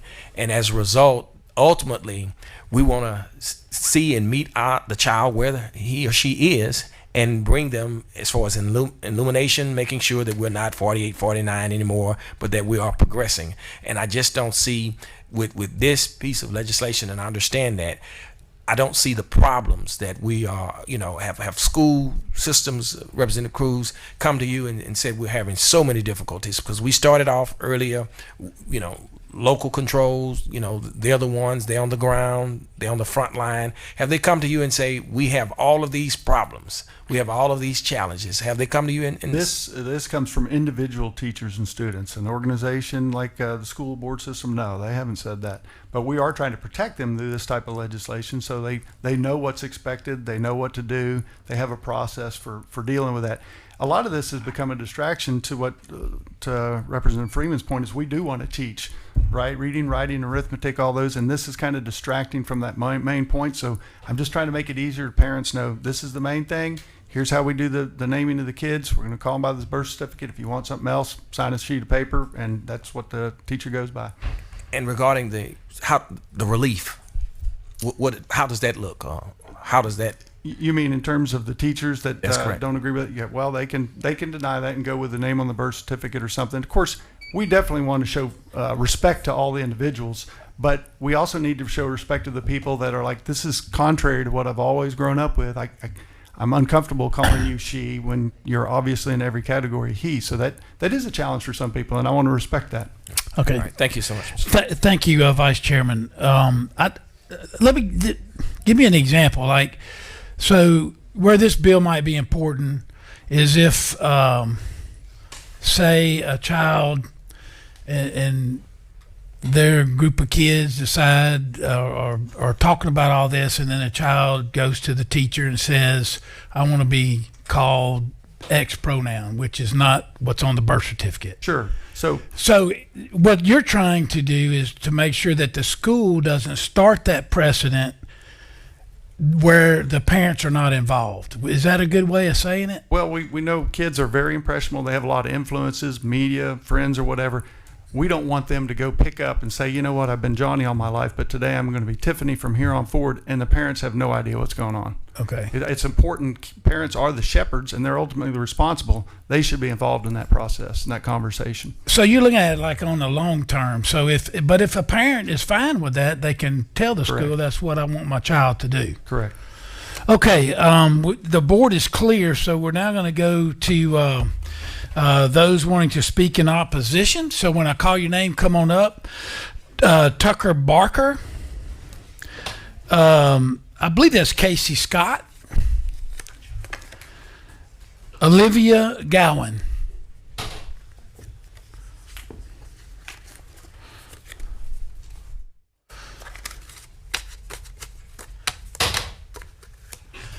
Mr. Barker, I see you're at the table again, so we'll let you begin, unless y'all want a different order. No, let's do it. Why not? We're here. Hi, my name is Tucker Barker. I've just watched many of you choose to vote against the human rights of queer and trans people. That's a real thing that just happened. We're all going to have to live with that now. So, Representative Owen, if you want to look me in the eyes, you feel free. I'm just really trying to make it clear to y'all that you just did something really big, right? Like, you realize that, right? Yeah, step one in eradicating trans people, huh? Let's stay on this bill that we're on, if you don't yeah. mind. Oh, absolutely. Trust Thank me, you. I'm right here. Thank you. You so much. Yeah. So when we're talking about trans kids in schools,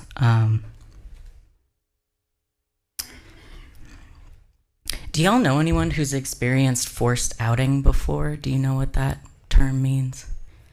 So when you're a young queer or trans person, you realize this about yourself, and you're in the process of trying to figure out, all right, how do I talk to my parents about this? How do I find community around this, right? Sometimes other people make that choice for you. I was one of those kids that happened to. So someone else's parent found out that I was gay and decided to go tell my family for me, right?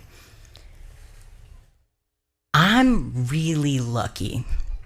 My parents taught me that God loves all of us, however we show up and move through the world, right?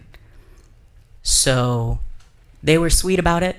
They tried to, they held me while I cried and stuff because I really had wanted to be able to make that choice on my own.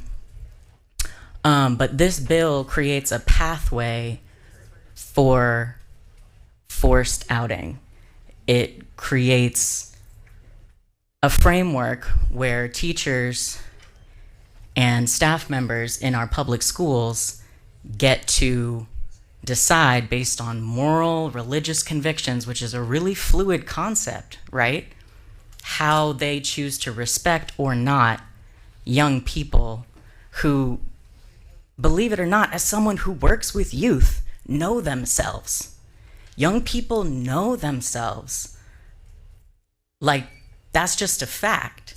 So I think, I know my time is almost up, and there's so many things I wanted to say, but I just want to say more than anything, we will remember what you did today. The bill that just happened, all y'all, once you're dead and gone, we will remember, because we have to live with these consequences, right?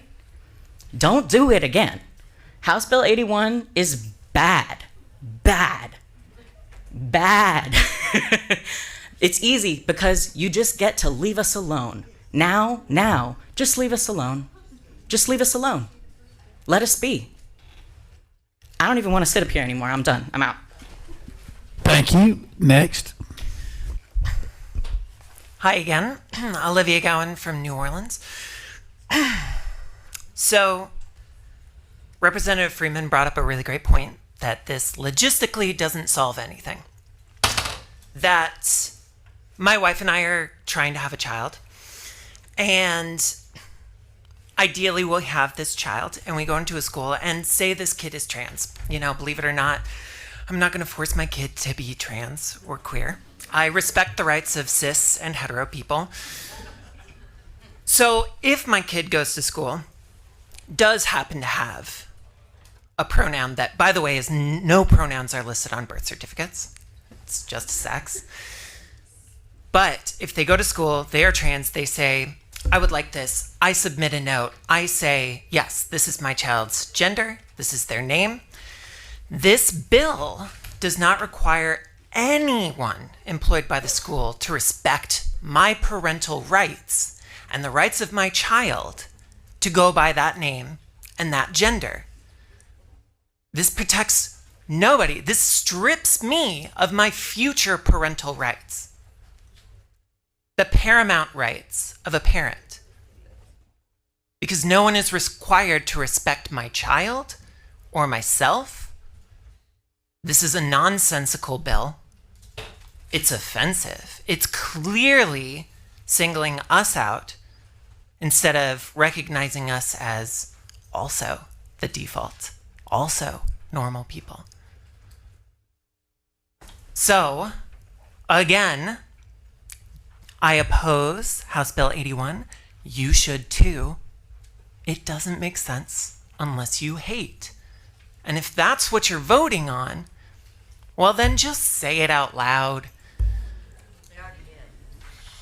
Okay? I'm going to sit here for when you vote. I'm going to be here. So show us, through your vote, who you are. Because maybe you're just hateful, and maybe you just don't care about the logic of this bill. Okay? That's my time. Next. Casey Scott here again with Reproductive Freedom Acadiana, and to remind you, my pronouns are she, her, and I am a lifelong resident of Louisiana, and I'm here today to ask you to oppose HB81. I first want to acknowledge the horrendous falsehood that was brought up correlating pronouns and cats. That's just ridiculous. The next thing I want to do is I know that a lot of times when it comes to these legislative sessions that things will be watered down, and it's made to seem, Speaker, that well, this is not actually that big of a deal, but we're all here to testify, as we have been, to tell you that it actually is. These impact our lives, okay? So all of what we're speaking of, gender, this is a social construct, names, genders. And what you're currently constructing is manufactured and unnecessary harm. Again, we are here because we have to ask you to acknowledge our existence. We deserve to exist as we are. We deserve dignity and respect, basic human decency, the name someone wants to be called, if that's a nickname, if it's Josh versus Joshua, or if it's Heather versus Aaron, whatever that is, we deserve that. That is a basic human decency. I'm not sure if you know who Bell Hooks is, but I highly recommend reading her book, All About Love. In it, she asserts, justice is an indispensable part of love.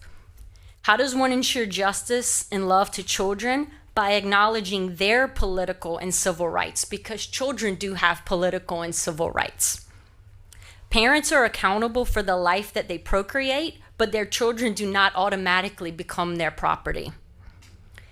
It is in the best interest of a child to recognize their autonomy and let them voice out their opinions. This will culminate in breaking the problematic structural hierarchies that persist in child-parent relationships. Your children have civil rights as well. You do not own your children. They are not your property. So again, I will look each one of you in the eye, and this time I will call you by name, and we'll see if your vote continues to deny our humanity. Rep. Emerson, Rep. Amity, Rep. Guyman, Speaker, Rep Brass, Rep Tarver, Rep Owen, Rep St. Blanc, and Rep Phelps. Thank you. Next, we have, I think, Ixa Roberts, Terry Landry Jr., and Ashley McGee, excuse me.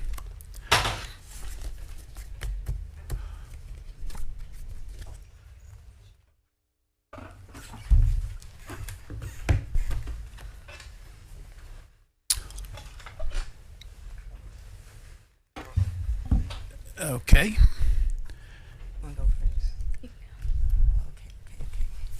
You can begin. Sure. Good afternoon, Chair. I wasn't sure if you called my name. It was Anaya Robinson. Maybe the handwriting was just bad. Oh, okay. Okay, thank you. So my name is Anaya Robinson. I'm from the ACLU of Louisiana. Originally, I was not going to testify about this bill, but throughout this whole discussion, I've noticed that we're actually not talking about the whole bill here. We've heard a lot of people speak about the importance of the parental rights movement. And I just want to acknowledge that on page 3, line 1 of the bill, there is a provision where teachers can choose to not recognize the parents' wishes if it contradicts their religious or moral beliefs. And so I ask rhetorically, are we really respecting a parent's rights if a teacher can opt out and disregard supportive parents? And that's why a good number of our colleagues and partners today are saying that this bill doesn't cover and support all families. That's all I have. Thank you for listening. Thank you. Next. Okay. Hello, my name is Ashley McGee. I come from Nunes, Louisiana, the heart of Acadiana.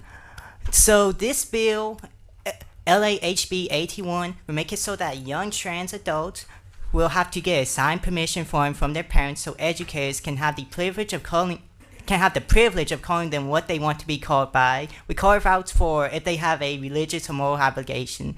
This leaves the obvious question, what if a parent refuses to sign the form or the educator refuses to respect their identity, claiming they have a moral obligation, or they know they have an unaccepting family and would rather stay in the closet? All these scenarios are not unrealistic at all. Donald Trump run some of the parishes in our state by over 70%.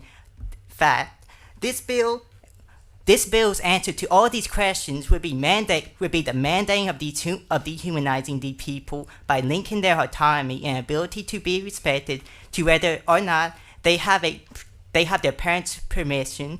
This isn't an after school program. These are real people who just want to be respected. Look, it's obvious that everyone here has already made their mind up.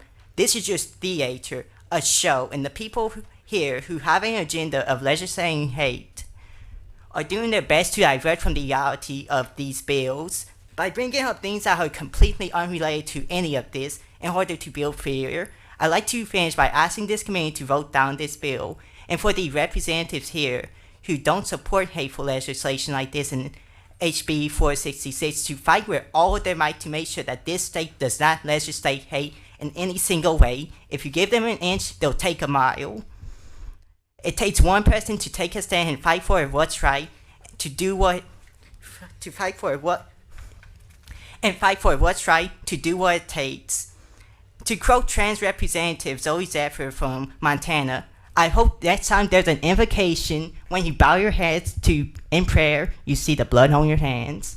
I'd like to take the rest of my time for a prayer.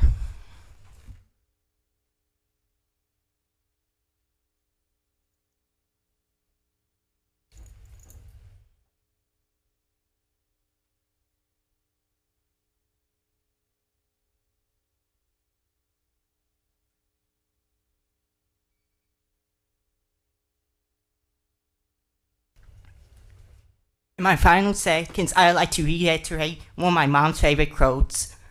The devil knows the Bible better than anyone that you could possibly imagine. Thank you. Thank you. You may begin. Hi, my name is, well, obviously few people can pronounce it, but I go by Joey. A lot of my teachers don't really use that name because it's 4 letters with an X and a Y. Nobody really uses that. One of the main reasons that I use it is because I identify as transgender, and I feel very uncomfortable when someone uses my legal name. I have been discriminated against, and I have been abused and harassed in school settings countless times. I've even had to get dressed for PE in a filthy janitor's closet because they don't know where to put me. I don't understand why that's such an issue, but apparently it's the main focus of America today, so that's why I'm here. Everyone keeps speaking in hypotheticals, so I'll give you a real situation that one of my friends experienced. He is also a transgender person, a student my age, 17, and he was outed to his mother, who was very unaccepting and violent and rude. And the minute she heard that he used he/him pronouns, she smashed his phone, she pulled him from school, disconnected, cut contact with all of his friends. I haven't been able to speak to him in forever. I don't know if he's really alive. And it's all over a name and pronouns. It doesn't make any sense for it to target someone's name when other kids can go by Joshua instead of Josh, but someone like my friend who is doing the exact same thing would have to suffer so much because someone just said his name in front of his mom. I realize I don't have much time left, so I'll read a statement I wrote. I am not an ideology. I am not an illness. I am not a trend. I am not an agenda. I am a transgender student. I'm as black as I am trans. And if you all want to protect the children, we are right here. And we are telling you what we want. And if none of you listen, well, we see you very plainly. Thank you.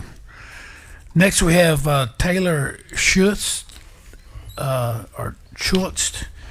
Melissa Flournoy, and Marianne Marshall.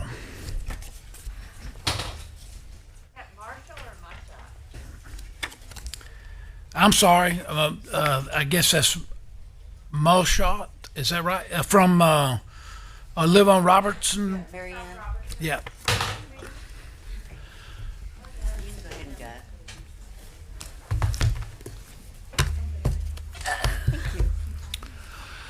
Okay, y'all can begin.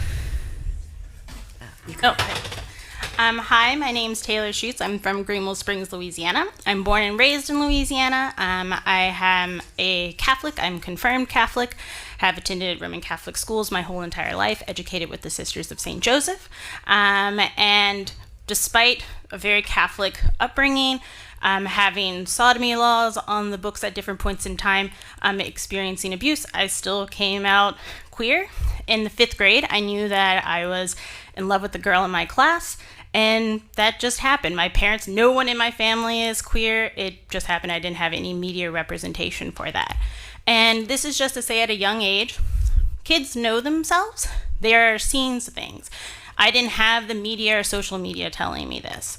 And I just want to share an experience that I have as an educator. I've been in education. I've had the privilege to work in education in religious schools, in private schools, in public schools, charter schools throughout the country. And when I moved to Massachusetts in 2008, I had a student that was having severe panic attacks. They did not identify with their gender, and it came up to me by the head teacher that they were experiencing that they were not in the body that they felt they were, and they had tried to attempt suicide, and that we would be using different pronouns to address them, and that they were going to go by a different name.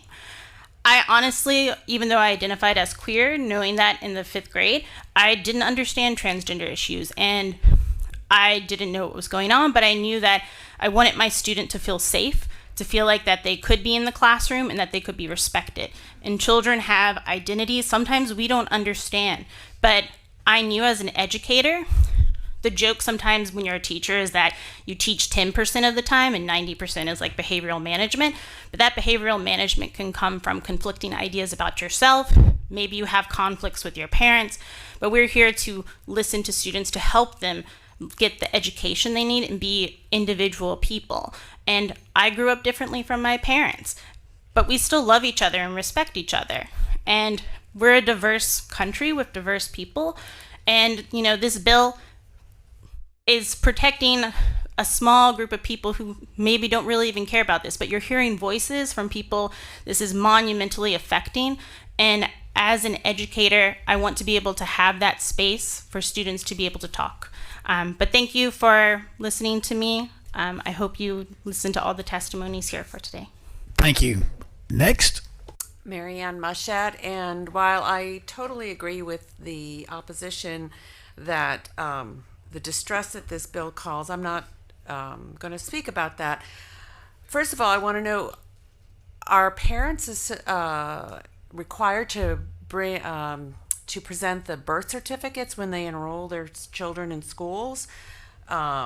Because I know I didn't do that when I enrolled my 2 sons in school, although it's 20 years ago. And then the Children's Code gives authority to the parent of the child, for the child. And yet this bill says that an employee of the school can totally disregard that authority after the parent submits this onerous declaration that they agree with their identity of their child as it evolves. And so I just wonder why y'all are so enraptured with the parent's authority that you would so willingly disregard it and write that disregard into law.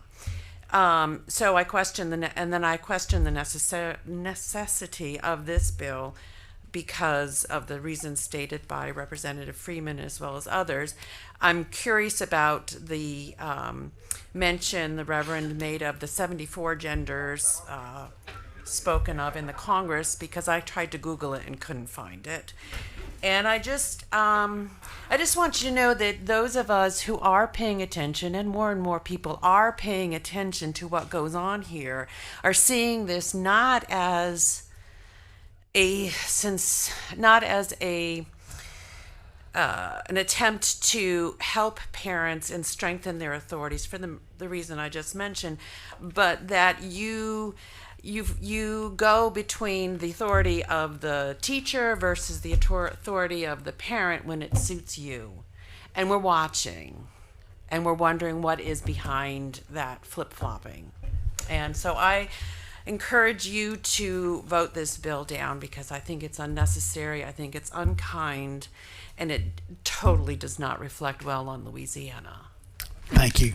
Thank you. Mr. Chairman, I'm Melissa Flournoy.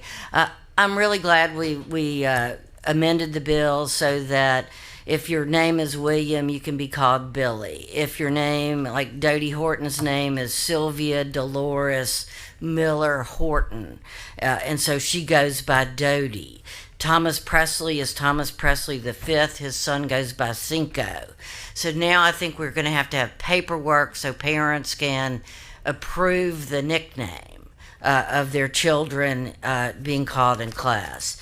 You know, make no mistake about it, this bill is completely unnecessary. It does nothing to improve the quality of life of children. It doesn't do anything to help teachers.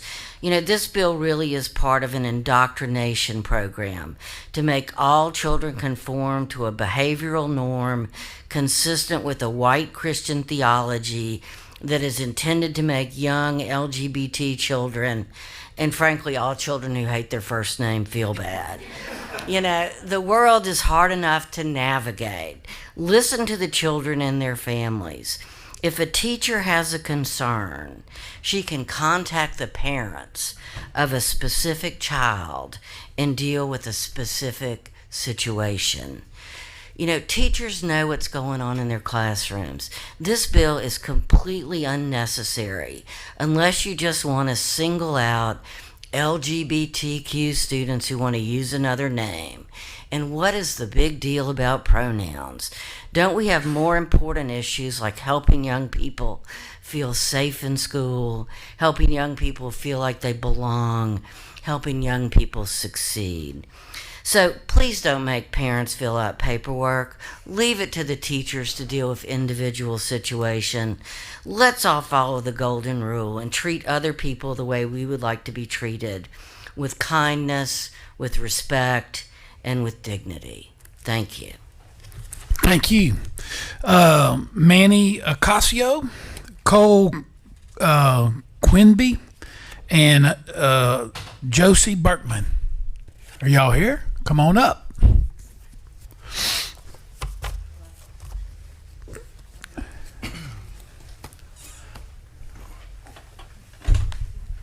Thank you. You may begin. Hello again, committee. Manny Ocasio, PhD in epidemiology. I work at Tulane, do research with LGBTQ youth.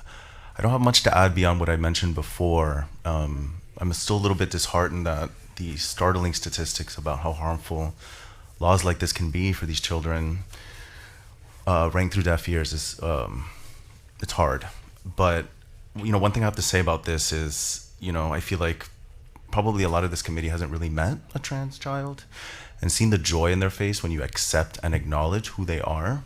It's really powerful. And the fact that we have to codify putting a piece of paper in terms of what the name that they would like to choose feels that important to this committee feels like a big waste of time. And I have nothing else to add. Thank you.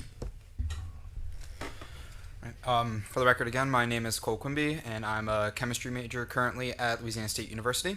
I am a cisgendered, straight male, and go by he, him pronouns. And I have been fortunate to be comfortable with that about myself since I have been born. Unfortunately, many people are not comfortable about that with themselves.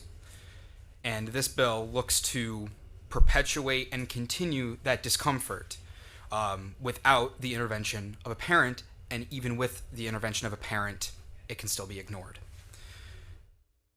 The concept of being transgender can be difficult to understand. I know some of my family members have difficulty understanding it because they were not raised in a generation where it was normal and where it was more commonly and socially accepted. For this reason, the point I want to bring is the concept of respect. They had mentioned the golden rule earlier. I've heard the golden rule since I was in first grade. Treat others how you want to be treated. Try and place yourself in the shoes of a transgender child. They wake up every morning, they go to school, they are meted by a teacher. If they're lucky, if they were comfortable, if they shared with the teacher how they wanted to be, how they wanted to be called, and the pronouns that they want to be used for them, then they get to be treated how they want to be treated by the teacher. With this bill, they no longer have that right, and they no longer will have that respect received from the teacher. In return, they're going to be less likely to respect their teachers back. This bill fundamentally shows a lack of respect for children and students. The concept of a parent having control of a child's life is agreeable to a certain extent. Where the child goes, agreeable. What the child is doing can also be agreeable. But what the child calls themselves, that is more for the child to decide about themselves. They should not have to beg their parents to fill out paperwork just so that way they can be called the name that they want to be called, that they are more comfortable with. They should not have to fight a teacher who, even with parental permission, ignores that wish. The only thing I have to say is respect is important, and this bill will cause a general lack of respect towards children. Thank you. Thank you. Next. Good afternoon. My name is Josie Beekman. Like I said before, I am a junior in music education at Louisiana State University. I would like to preface with, as we've stated previously, our education system is failing our students and teachers, and this bill does not improve students' educational quality, but would rather diminish it.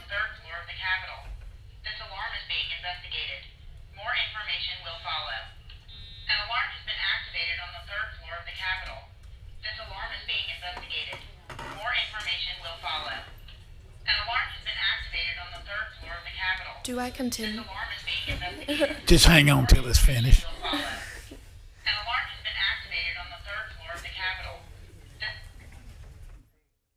Okay, I'm glad your speech isn't like that. So yeah, but go ahead and we'll start the clock over. Okay.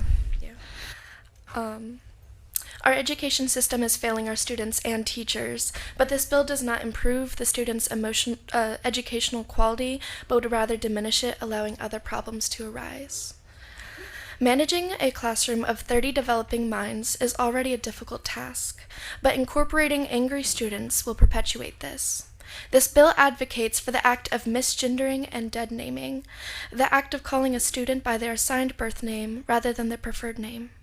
Doing this on a daily basis will make classroom management nearly impossible for teachers. Building relationships with your student is such an integral part of teaching. The best teachers care about their students as humans, not just as pupils. However, forcing teachers to dehumanize and disrespect students will obliterate any opportunity for teachers to form a bond. Respect goes both ways. If we are not able to respect our students, they will not return that respect just because we hold authority. This means more interruptions in the classroom and retaliation against teachers, resulting in an unhealthy learning environment in which students can't learn and teachers won't want to teach.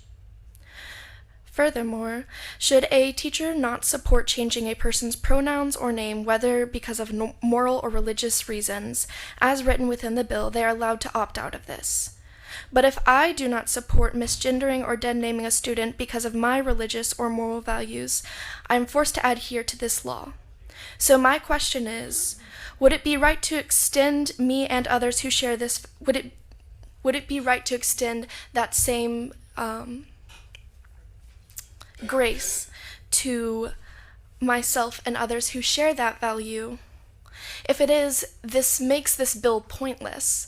And if it doesn't, we have to question if that's really fair and just.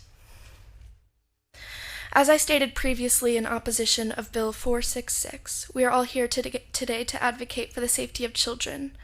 But I'd like to reiterate that this bill does not do this. This bill is a threat to all those involved within this school system, students and teachers alike.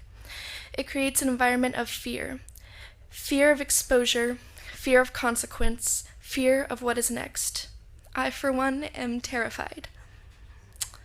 As you make your decision today, I urge you to vote for acceptance, love, and compassion, vote for safety, and please let's eliminate this fear from classrooms. Thank you. Thank you. We do have a question. Representative Owen. Thank you, Mr. Chairman. I'd like to ask, Doctor, forgive me, your last name? Ocasio. Dr. Ocasio. Genuinely listening to every word, every syllabus. But I'm curious about the concept of a teacher being able to shield something from a parent. That if you think that is okay, if it's healthy, if you think that it could be, and whatever the answer is okay. Because I'm genuinely trying to understand that if it's okay for a teacher to safeguard this this naming situation from a parent, if it's okay. Well, I think if we think about specific situations, if the teacher's genuinely concerned, they could confront the parent themselves already, right? Just like with anything else. So I think this is no different. Why do we have to have like a piece of paper that has their approval for the name? If the teacher's genuinely concerned about the child, they talk to the parent directly. Does that answer your question? Yeah, kind of. But the one of the issues addressed here is the parent doesn't know that the name has been changed, and it's been changed all year, and the parents doesn't have any idea what's going on. And does the parent have the right to know that's going on? That's what my question is. As a parent, I think if anybody at the school feels like it's an issue, then they should confront the parent. I think if the child feels comfortable, confront or inform, or talk to them. If they feel like it's an issue, they should bring it up with the parent. If the child's doing well with the name, what's the issue? Okay. If they feel like they're doing good, why would you want to talk to the parent? But if it's concerning, then yeah, maybe they should talk to the parent about it. Okay, thank you. Thank you. Thank you, Representative Owen. Next, we have Mac Saravo, Jasmine Fournier, and Maxwell Cohen.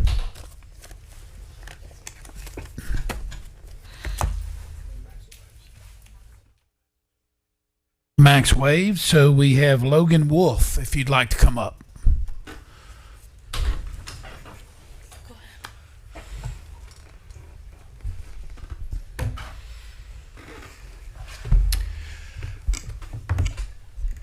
You can begin.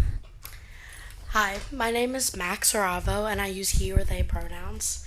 And today I'm here to speak in opposition of HB81, also HB 466, but I was unable to speak on that one. Sorry, excuse me. I identify as a trans male, and I'm not a Louisiana native. I moved here 5 short years ago. And in that 5 short years, this place has become my home. I love this state. I moved here for the culture and the people. But this bill fosters an unsafe environment for all children. I keep hearing that we're trying to protect children, but instead we're trying to harm them. This bill will, as we've heard from other people on suicide rates, this bill will directly impact children and cause them suicidality. The blood of trans youth will be on your hands.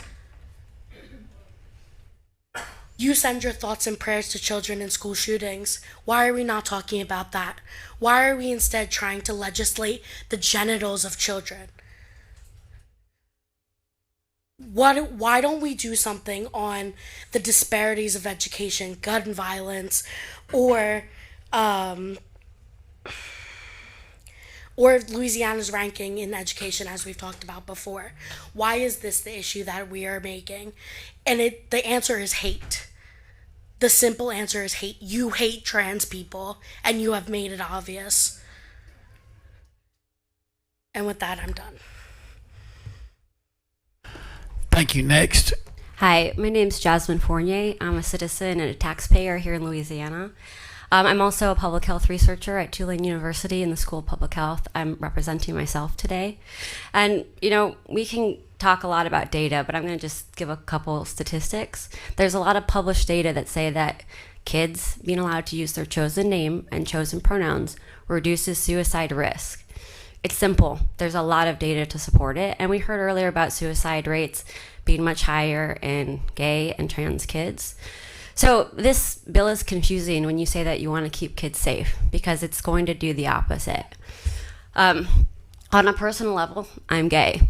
And these bills are transphobic and they're homophobic. And it says to me, we don't want you here. And I'm an adult. So when I hear that, I think, what are kids hearing? So to those who voted against the previous bill and who are voting against this one, thank you very much. And for the people who are voting for this bill, I just want to say, you might not like us, you might not respect us, our pronouns, our names, but we're here, we're queer, and we're not going away. Period. Next.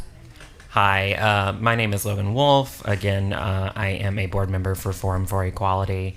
I want to start out by saying there are at least 7 of you on this committee who would rather see queer people go away. It's evidenced by your last vote. on the previous bill. Look, can we stay on the bill? That is absolutely not true. We have to debate things in this Sure, committee. and I'm making a point. And that's true, but you're trying to put words and thoughts or feelings to us. Please stay on the bill. Sure. We deal with a lot of hard issues here in the legislature, and I Sure. take offense to you or anyone saying that I hate anybody. Well, I never said I that tell you hated every three of y'all at this, I love all three of y'all, but we do have differences and philosophical issues that we have to debate. So please keep it on the bill and don't try to put words in our mouth. Thank you. I don't believe I ever did, but I'll start your clock over. Thanks. Thank you. And so, referencing that previous bill, it's clear that it's something similar, and that was my point before you interrupted me. It was my point saying that it's something similar. In 466, we saw that they still had those same pronoun provisions in that bill, and so to me, this bill is moot. This was already taken care of in 466. So why are we bringing this up now, right? So it doesn't make any sense. But let me say something that you might understand. You might understand transgender issues, right? You might understand queer issues. But you do understand First Amendment issues, I'm assuming. And so this is a First Amendment issue, right? In the Supreme Court case Tinker v. Des Moines, the Supreme Court explicitly stated that children have a right to express who they are within schools. Therefore, this bill goes directly against that Supreme Court case, which opens Louisiana to litigation, right? So we're now going to cost taxpayers more money, right? In federal litigation, it'll just get tied up in the courts. So let's just save us that money. Let's just save us that heartache. Let's just not deal with this. Let's just vote it down and let it go away. Thank you. Thank you. And that's a very good point that you bring up. I do want to say that we do listen to that. And unfortunately, when we make sausage here, as they call it, sometimes things happen and the courts do have to get involved. So that will be part of the process too. But thank you for bringing that to our attention. Okay, next we have Jane Mitchell, Esther DeJong, I think I got that right, and Sarah Jane Guidry.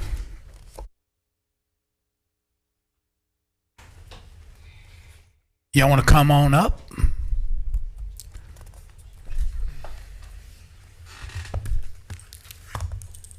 Who am I missing on the table? Let's see. Okay. Well, let's get started. Go right ahead. All right. Hello again. I am Jane Mitchell. I am still tired and annoyed that I'm here.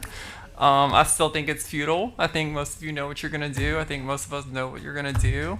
I do want to say I appreciate all of the people who spoke about the dangers that kids face when they are not called the name that they would prefer to be called. I do acknowledge that that is a big part of it. However, I think that what I've been thinking about, what I've been reflecting on is, one, how the tone has changed from this morning, and also what messaging would be effective here, because I think that the idea of dead queer kids doesn't really resonate, and I think if the end goal is to eradicate queer people, then that's just a misfortunate byproduct. So what could I do? I could be like Mike Holloway and I could come up here and spew nonsense. Or is it Mike or Michael? I'm not sure what's on the birth certificate. But unfortunately, my time in Louisiana public schools has given me the ability to have media literacy and not share Babylon Bee articles or memes I found on Facebook as though they're real life. So what would be effective here? I'm not really sure. So I guess I'll do what this bill does, and I'll just cause confusion and more questions. I like the amendment, I guess. So let's talk about that for a second. I think it makes sense for someone like Mike. I'm gonna call Mr. Holloway Mike. I think that would be the Christian thing to do, since that's what he wants to be referred to as. So for examples like Mike and Michael and Stephen and Steve, that makes sense. But what would happen if you had a student named Samantha that wanted to be called Sam? What would happen if you had a Jacqueline that wanted to be called Jake? Who gets to decide what's the appropriate derivative name? This specifically impacts my children. And so yeah, I don't really know what the best response here is, but I'm tired. I think we're all tired, and I will yield the rest of my time. Thank you very much. Hi, good afternoon. I'm Sarah Jane Guidry. I'm the Executive Director of Forum for Equality. I will definitely keep my comments brief. I thank all of you for listening today. I also want to say what a great opportunity to sit and talk about pronouns and names and respecting them. I think that everybody's name and pronouns should be respected, whether it's in school or outside of school. I've definitely seen instances in this Capitol where that hasn't taken place. And so as we move forward, it's wonderful that that has been acknowledged today. I want to also reiterate that HB 466 does include this language that was passed out of this committee earlier today. So kind of attaching another bill with the same intent is repetitive and unnecessary for that point alone. But I also want to say that the people that have been here today to speak to you, I've personally been moved by the testimony, and I hope that you have too. What I'm missing and what I'm not seeing is who's not here. And that's the people that apparently are very upset by these actions being taken in school. I have not seen one parent or student or anybody that has been offended that they haven't been notified, or they haven't been given a note, or they haven't had a conversation. But what you are hearing is from people who are impacted by this daily, and also impacted by the negative type bills that we consistently see. The 2022 Trevor Project report is a response report, and it was done because of legislation just like this that is impacting our youth. Whether it goes out of committee or not, they see it on the news, and it is affecting all of us.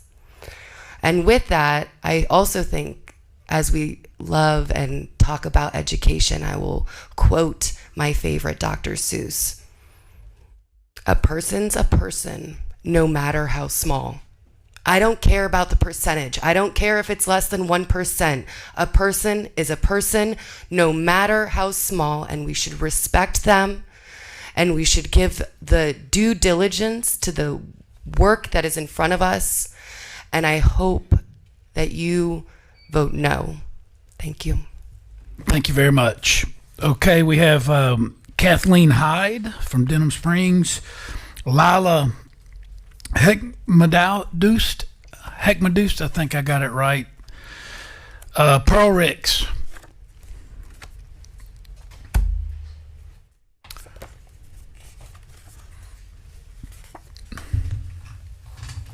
Kathleen Hyde or Kyla? All right. Ms. Pearl, you're ready to go. Yes. Hello, everyone. My name is Pearl Ricks. My pronouns are they, them. It's great speaking to you again. I wish I didn't have to. Today is a sad day, and I just want to take a moment and thank everyone who has offered testimony and have shared their stories. It's not easy, but it's very important. I am offering testimony in opposition of HB81. I ask that you look beyond the veneer of enforcing parental rights. This bill will directly trample upon parental rights and the due process clause of the 14th Amendment by forcing them to disclose private and personal information of their children. Imagine being the parent of an intersex child and explaining to your child at 5, 8, 13, or 16 that you have to disclose information about their genitalia, their breast, their hirsutism, or their male pattern hair growth that comes from PCOS or polycystic ovarian syndrome, and other deeply personal information by law. This information would then be accessible to each and every adult in a position mentioned on page 2, lines 15 through 18. This definition of employee is extended and really means any individual working in any capacity at the school, whether they are paid, they are volunteers, they are a school bus operator, crossing guard, etc. This legislation seeks to extend that traditional definition of employee and also gives those people a right on moral or religious grounds to deny what the parents want, parental rights, or to deny what the student wants, the student or the child's right. Many spiritual and religious systems acknowledge the existence of transgender people.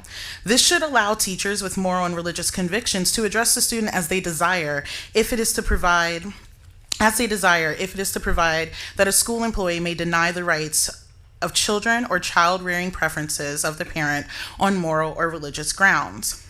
All to be said, it should go both ways. If a teacher wants to empower and implore a family or an individual, they should be able to use whatever pronouns without being controlled by the state. And that is a decision that happens within the household between the young person and their parent. This will encourage and protect bullying in every arena of school, whether in the classroom, in the lunchroom, on the school bus, in the crossing yard, playing with your friends. It encourages and protects bullying. Proposed law, this is a quote, shall not prohibit employee discussion outside of duties. This is concerning to me. In small communities, in churches, at the store, many students see their instructor as their instructor. Imagine stumbling across your instructor's school office or adults who step foot in the school disrespecting who you are over social media, in churches, and other community spaces, and protected by the state. Also, I am concerned that this legislation will be used as a tool for those seeking to manipulate the system for compensation, as it mentions seeking relief from the violation of this proposed law. Ultimately, I want to ask you, do you want teachers, school bus operators, school volunteers, and even contractors for sanitation and food procurement to be the ones sharing personal information and making decisions based on genitalia? Thank you. Larman Lafano, Augustina Johnson, and Blue DeMarco.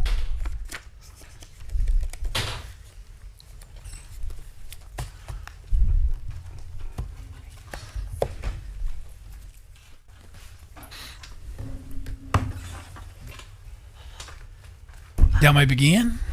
Hi again, and it's Carmen Cofano. I apologize. It's okay.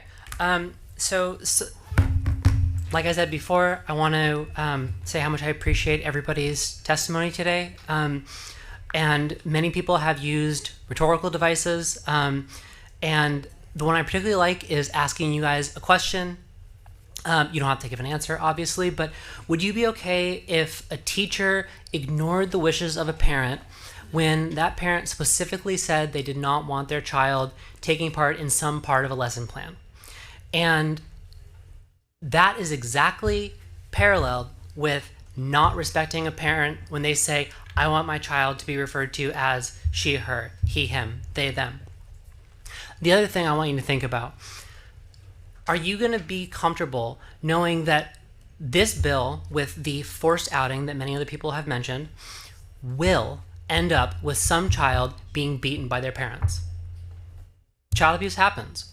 And we know that there are, I'm sure some of you would not be okay if your children came home and you found out that they were trans. There are violent parents. They are going to hurt their children. And this is going to end up with, as somebody else said, blood on your hands. You can't just wave it away because you don't want to think that people, parents can be cruel.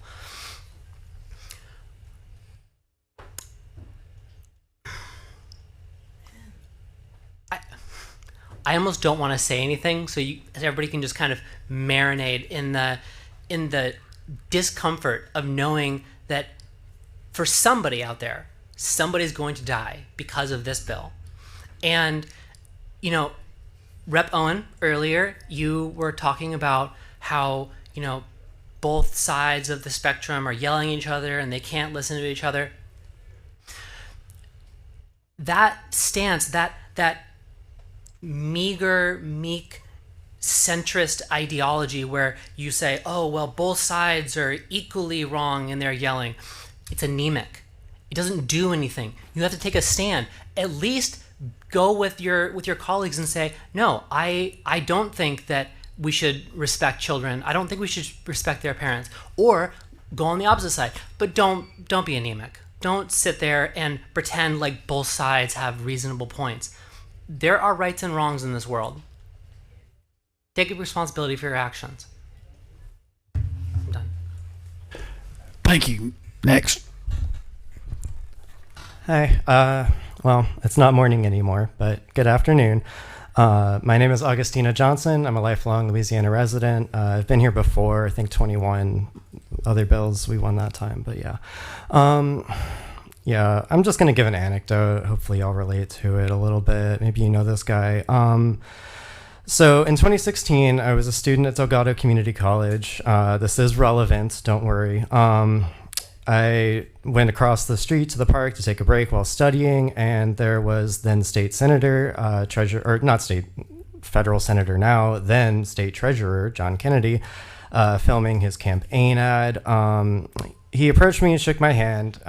He told me to stay in school in Louisiana. And I just want to ask this committee how transgender Louisianians are supposed to stay in school.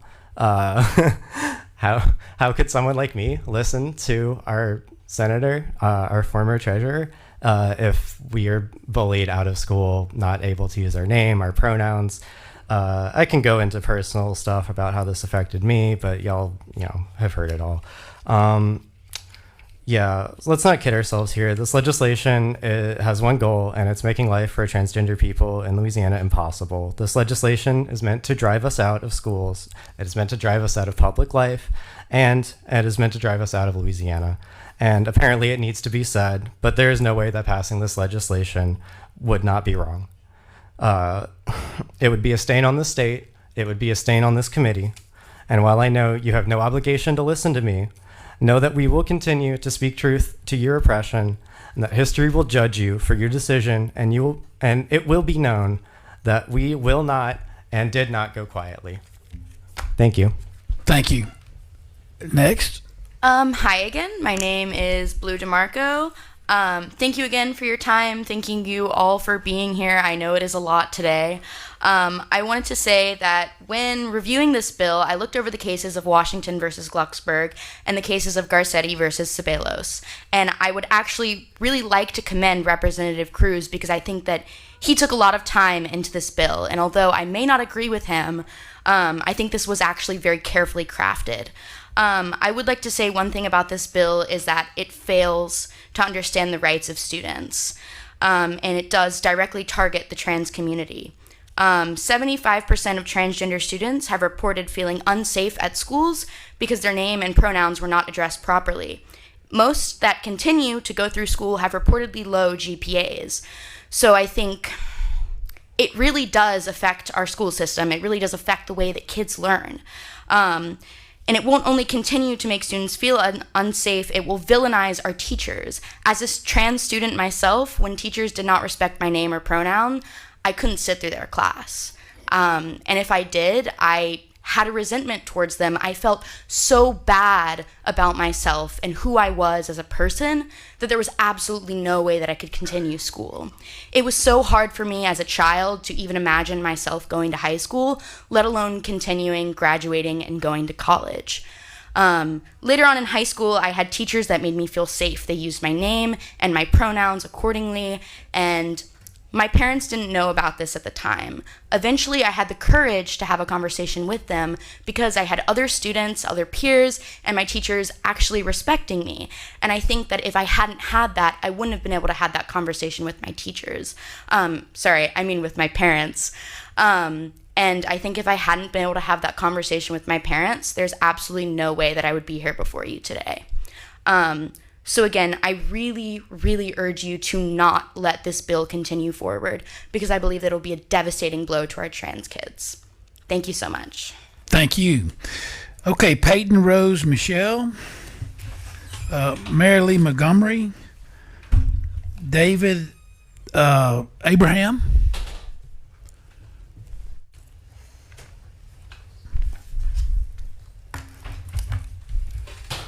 You may begin. Good afternoon. My name is Peyton Rose Michelle. I am the Executive Director of Louisiana Trans Advocates. I use she, her pronouns. I am a trans woman.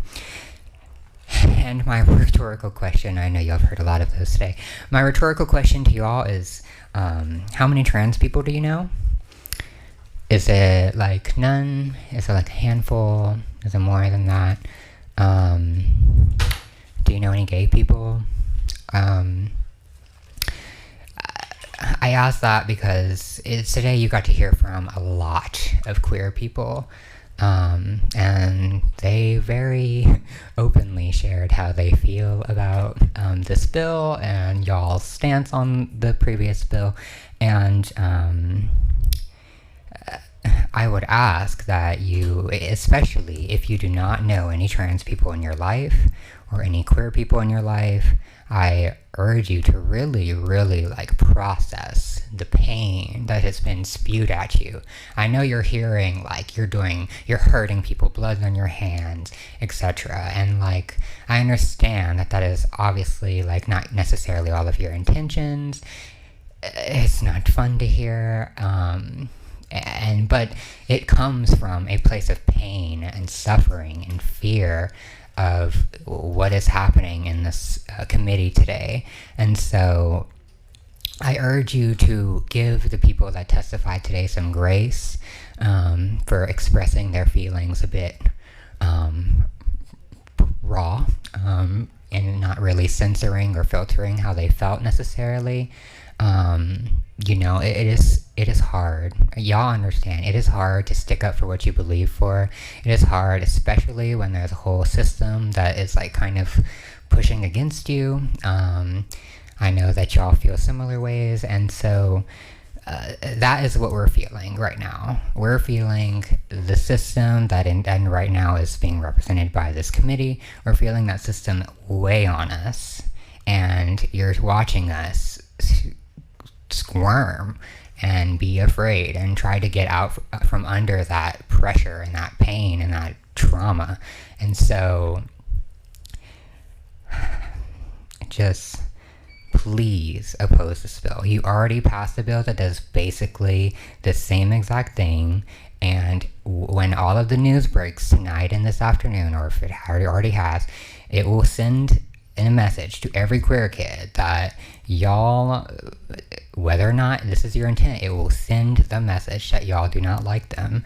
And so I pray that y'all take a moment in this bill to show them, you know what, I actually do care and I'm sorry. Thank you. Thank you. You may begin. Good afternoon, folks. Chairperson Harris, you didn't call me sir this time. I apologize. I screw up all the time. That's okay.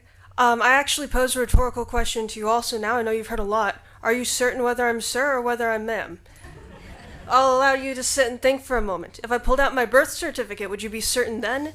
Because I would like you to know that, and I won't be answering that question in this testimony actually, but I would like you to know that what you're concerned about, this whole male versus female, she, her, he, him, yes, they correlate, and I'm so glad that Pearl Ricks brought this up, that that intersex people do exist. What you are talking about, people changing and transgenderism and all this stuff, you're just talking about changing the physical biological components, which are chromosomes, genitalia, and hormones.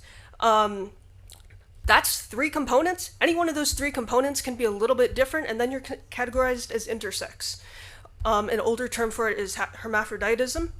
This is between 1% and 2% of the population, which, just for reference, is roughly the same percentage of the population that is naturally redheaded. So, small, but not non-existent. And so I just wanted to bring to your attention that exists. That is usually addressed shortly after birth by some form of surgery on an infant to, sex reassignment, if you will. And that's not what this bill is on, but I would let you know that there are biological things outside of male and female. And I would let you know that until 2016 or 2017, birth certificates were not issued for those people. there is a spectrum that exists. And the next thing I want to point out here is that as we're discussing this, we're all concerned about students having some identity at school and some identity at home, that parents think they're the same person at school that they are at home, and parents feeling left out. I understand that fear of feeling left out. I don't have any children. I do have 4 younger siblings, and I would be upset not with them but with myself if I've ever made them feel like they couldn't tell me something. I would like to clarify, though, that this isn't something that students just, and I recognize I'm running out of time here, that students just want to do. This is stressful. This is very stressful. Going back and forth between being 2 different people, that is stressful. No one chooses to do that unless they feel unsafe or unwelcome, and maybe you don't think you'll be kicked out, but maybe you think you will lose access to something or someone that you like or that you care about if you explain who you are. And last thing is, I didn't get to finish last time, and I might not now, but we're not going away. We'll be back. See y'all next time. Thank you. Hey, would you mind stating your name for the record? I didn't Yes, get. sorry. My name is Marilee Montgomery. Thank you so much. Next, and please state your name for the record. David Eden Abraham, lifelong resident of the River Parishes. Public school my whole life. I went to John L. Orry Magnet in St. John Parish and Lutcher High in St. James Parish. Graduated 2014. And throughout middle and high school, I can name several instances of where teachers said awful things about gay and trans people in front of students. I've heard slurs come out of teachers' mouth, and that was usually during instruction time. I also thankfully had a few teachers who were affirming of queer students. Those teachers saved lives, and those teachers made sure that those students walked across the stage.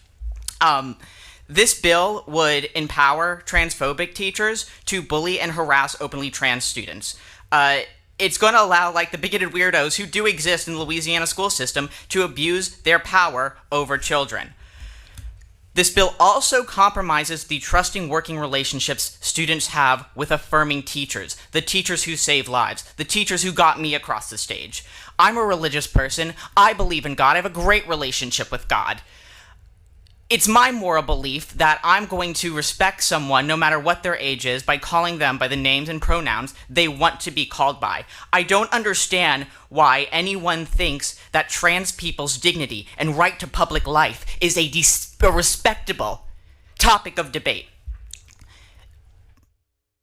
Historically, this legislative body has done nothing to protect trans youth, ever. I'll be the first to come out and say it directly. No, a bigoted parent, a dangerous parent, doesn't have the right to the forced outing of their child. Trans children have the right to be trans. If you want to see trans kids graduate from high school and have fruitful, healthy lives, if you don't want people to keep saying that you have blood on your hands, if you want to do something good for your most vulnerable youth in the state, for which the school system is not serving, it is a dangerous place for trans children. You will not allow this bill to go to the House floor. Thank you. Thank you. Morgan Grant, Sydney Truexelo,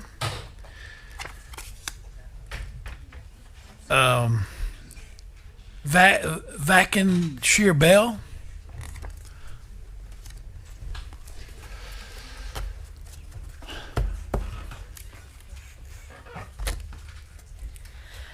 So I'd like to start off with the fact that you did not say my full name. You did not say my first name, the one that is written on my birth certificate, the one that is written on that card that has been written on the card, and the one that I announced myself as. You're exactly right, because I couldn't make it out. I'm sorry. And that is the concern for this bill. How many of you speak Vietnamese? How many of you speak Korean? How many of you speak Nigerian?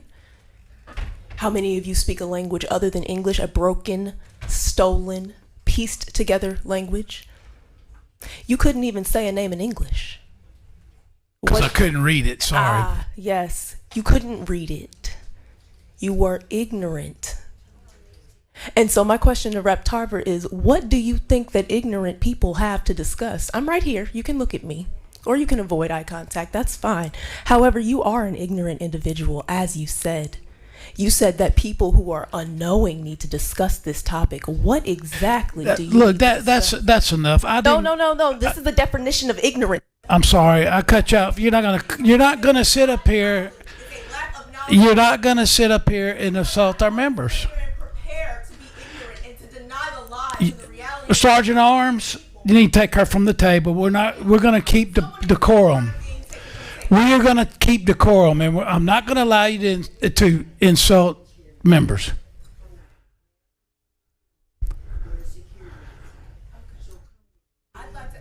No, you're not. I'm not. You are off the mic. You're off because I turned it off, and this is my committee. Go get security if she won't leave. Thank you. For the entire room to know that an advisor to the Louisiana Legislative Council is being removed from the room because she knows the definition of ignorance. I know the definition of ignorance, and it is information that is lacking. And you all have sat here today and said that you lack information. You lack information on how to pronounce names. You lack information on how to identify people as human beings. You lack information on how to look yourself in the face. You know nothing of my identity. You know nothing of my name. I've asked this. You will remove me from this room because you choose ignorance and you choose not to call me by my name. As every teacher that will sign that bill, that will sign that paperwork, will do. Please physically remove your arms from me. I am an individual. I am an individual with health regulations. Okay, we're gonna let you walk out on your own. Let's go. Let's go. Should I turn that? I hope you all bring it up. Yes, ma'am. Thank you. You can continue. My name is Sydney Truxillo, and I cannot believe that you just did that. I am an educator and activist local to the New Orleans area. My family has called this place home for 11 generations. We've seen both floods and fires. Some of you probably don't know about the fires because of our education system, but I digress. And those fires are both figurative and literal. I'm here today to represent the teachers who are not scared of you. And if you are scared in this room, that's okay. But I'm here to tell you that we are here and we have always have been. You cannot legislate us away. I am here to represent the Louisiana grit. I am here to represent the New Orleans spirit that will never die. No matter how hell-bent nature and man seem on it. The spirit that urges you to be yourself as if your life depends on it. Because oftentimes, as we have seen in this room today, it does. My message today is simple and short. Nicknames for some, but not all, is blatant discrimination, and you know it. I will not misgender my students. I will say gay. And I will be a safe place. Finally, trans kids belong in our schools. Period. Thank you. Next. My name is VQ Bell. I'm a former educator, EBR resident. I don't know that any of you spend the real time in a classroom. It is comical to watch. I'm sorry, I know you're up here making rules and you're doing all these important things, but who it affects directly, I swear if they gave me one more piece of paper in a classroom, I was gonna lose my mind. So, and I'm gonna be very blunt with y'all. A lot of the things we ignored. We don't have time for that. We don't have time to deal with these things. This paperwork. We have kids that are doing things in these classrooms you have no idea. It doesn't get reported. It gets swept under the rug. Do you want them safe? Do you want them educated? Or do you want these things, this paperwork dealt with on your personal level? I'm sorry, where's Mr. Crews? Is he still in here? No? Oh, convenient. Okay, so I spoke on the paperwork, okay? The culture that's created around disrespect for children and what they prefer. And I have had a child come into my classroom and tell me that they prefer pronouns. This is before all of this came to front and center in front of y'all. And no, I'm not going to out them to their parents. I don't care what the board says or what the paperwork says. They can come for me. I'm there to teach. That's what I love to do. I love those kids. I am there for them 100% because nobody fights for them like teachers do. That's why we're not here. We're at work. We can't. If you held this at 6 p.m., you know what those school board meetings look like in EBR? That's what this would look like. It'd be a hot mess. I'm not going to lie. Okay. But the children that come to us for the security of coming out to us, to communicating with us, and the child that I've had that happen disappeared from my classroom for 3 months after they were outed. And it wasn't by me. Where'd that child go? They had self-harmed. They end up in the hospital, and they don't return to school in a timely manner. They're missing education. That's the whole point. So there are a lot of things that I could say, but just know that if teachers could be here to speak, the things we would say. That's my time. Thank you so much.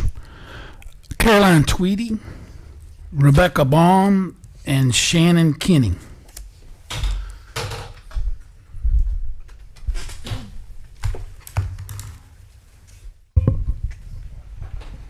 Thank you. Y'all can begin. I'll begin.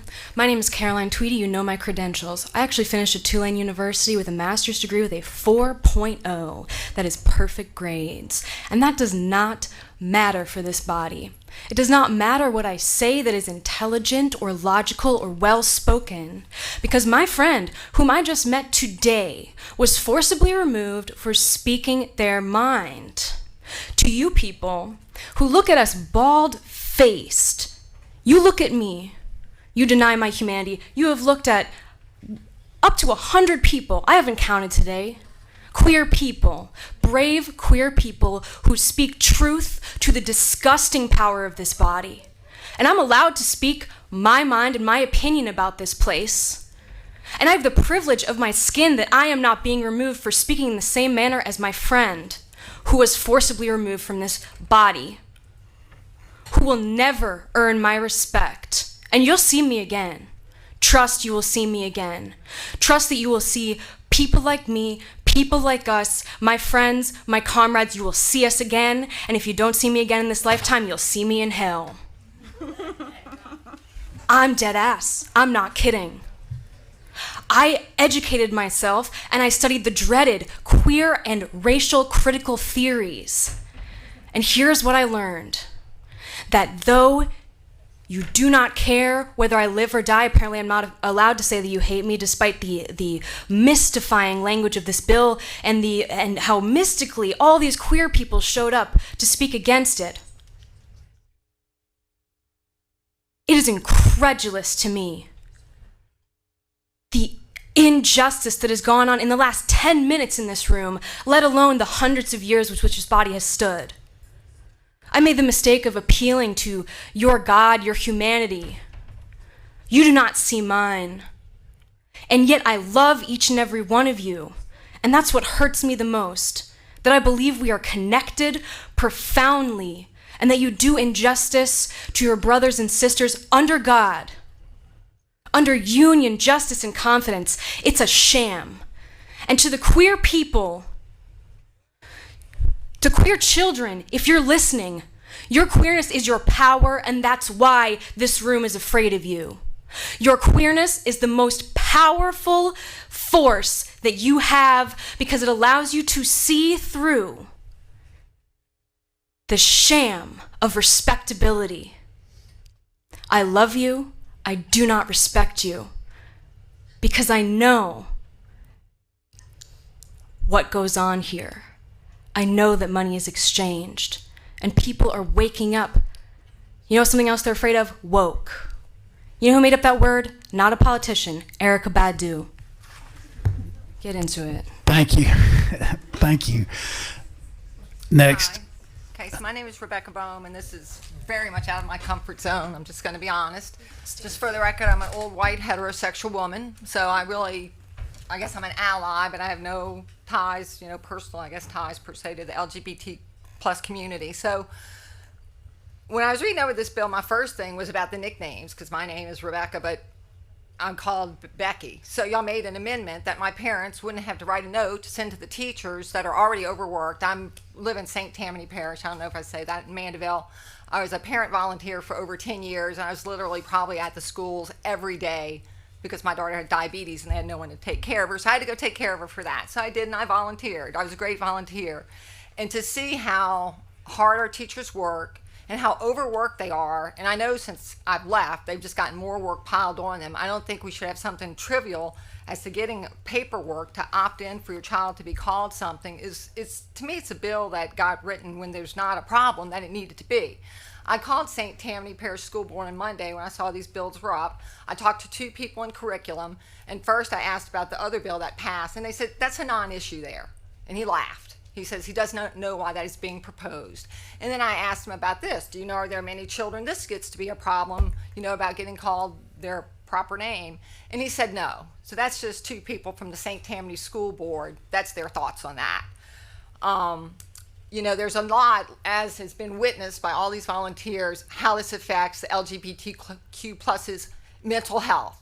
And I had a bunch of statistics from the Trevor Project. Like I said, I didn't plan on speaking, but I looked them up last night, and now we're all aware, because apparently, that's fine. Some people were not aware of the effects these legislations has on this community.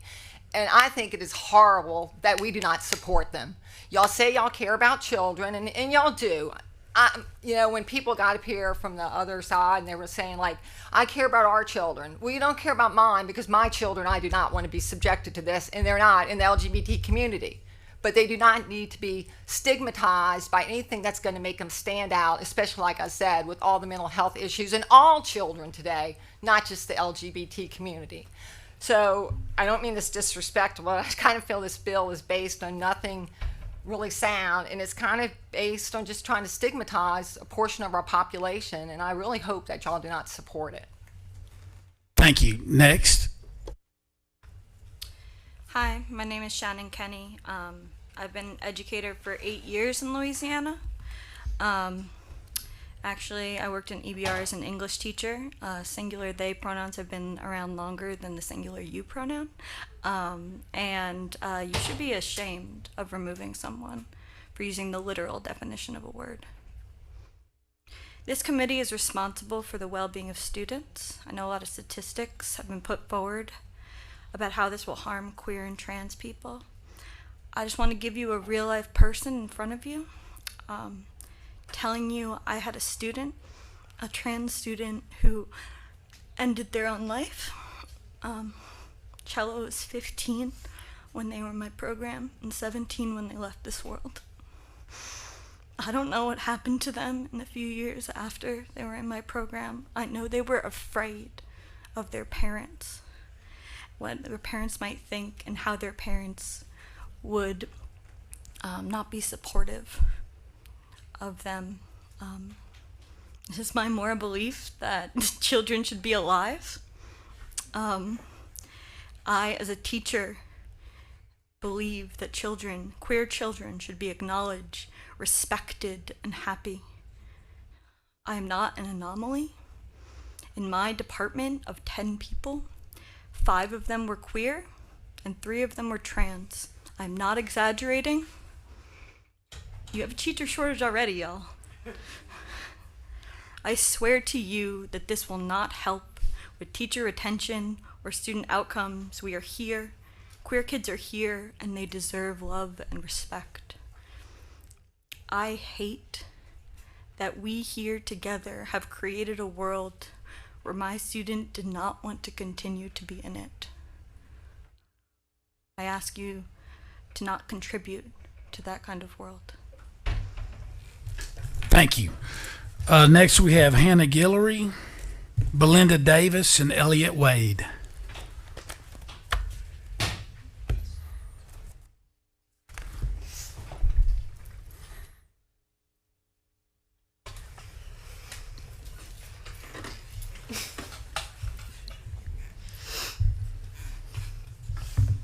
You may begin.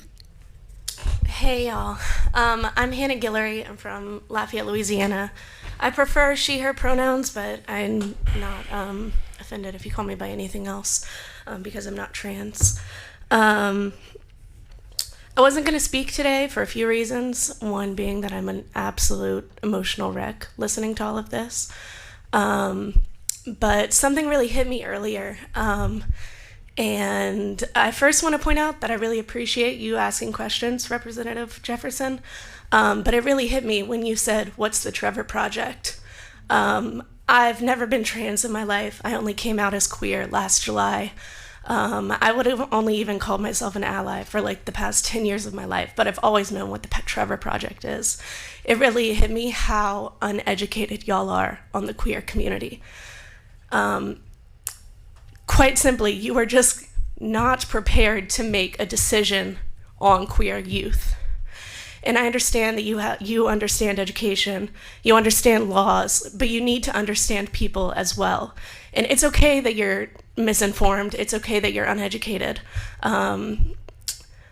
but don't vote on something that you don't know anything about, especially when you have hundreds and thousands, if you look beyond, of queer people telling you how to vote. With that being said, since I don't believe you are informed, I'll just add a little bit of testimony to your repertoire. I'm not trans, like I said, but my partner is. And he has known that he was trans since he was about 6 years old, and I asked him if it was okay if I shared this story.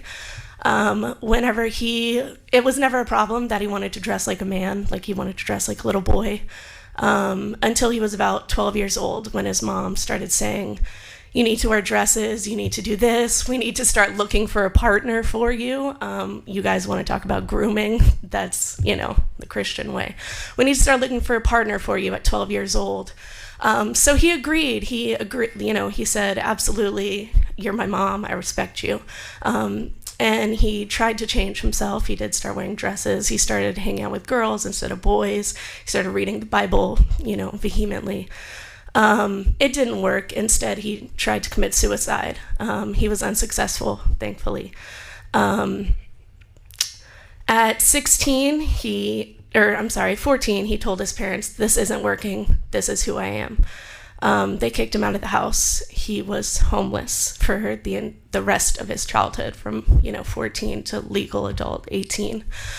Luckily, he had a partner at the time. He had family at the time that accepted him, or a partner's family that accepted him, and he could stay between couches at 14 years old as a 14-year-old homeless person. He didn't finish high school, obviously, because is that time? Yeah. Cool. Thanks. Sorry, that's time. Thank you so much. Next. Hello, my name is Belinda Davis, and I'm here today as myself, as a member of Bessie, not on behalf of the board. I would like to thank this committee for its work over the past several sessions in promoting the mental and behavioral health of our state's children. I share that commitment, and I am worried that this bill moves the needle in the wrong direction. Allowing teachers and school employees to ignore the wishes of a child's parent regarding pronoun use creates an environment ripe for bullying. Children look to adults for guidance on how to behave.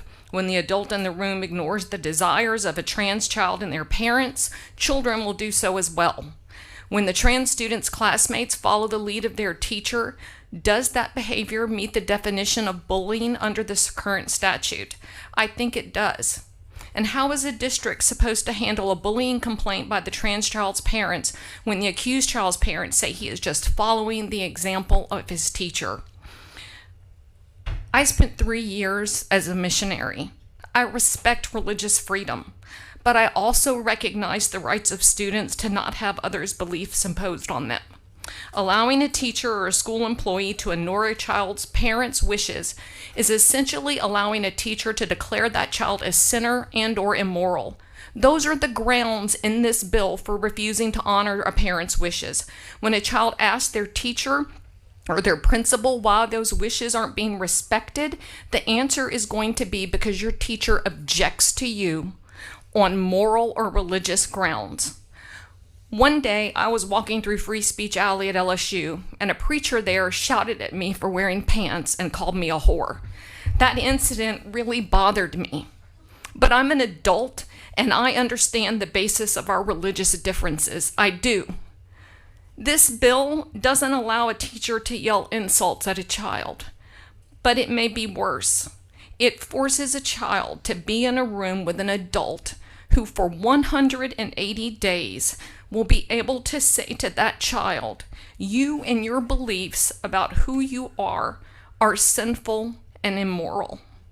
And I just don't believe that any of us really think that that's in the best interest of the child. Thank you. Thank you. Excuse me. I haven't had anything to drink. I've been trying to sit here through all these meetings and, a couple dozen trans folks telling y'all the harm that's being committed here.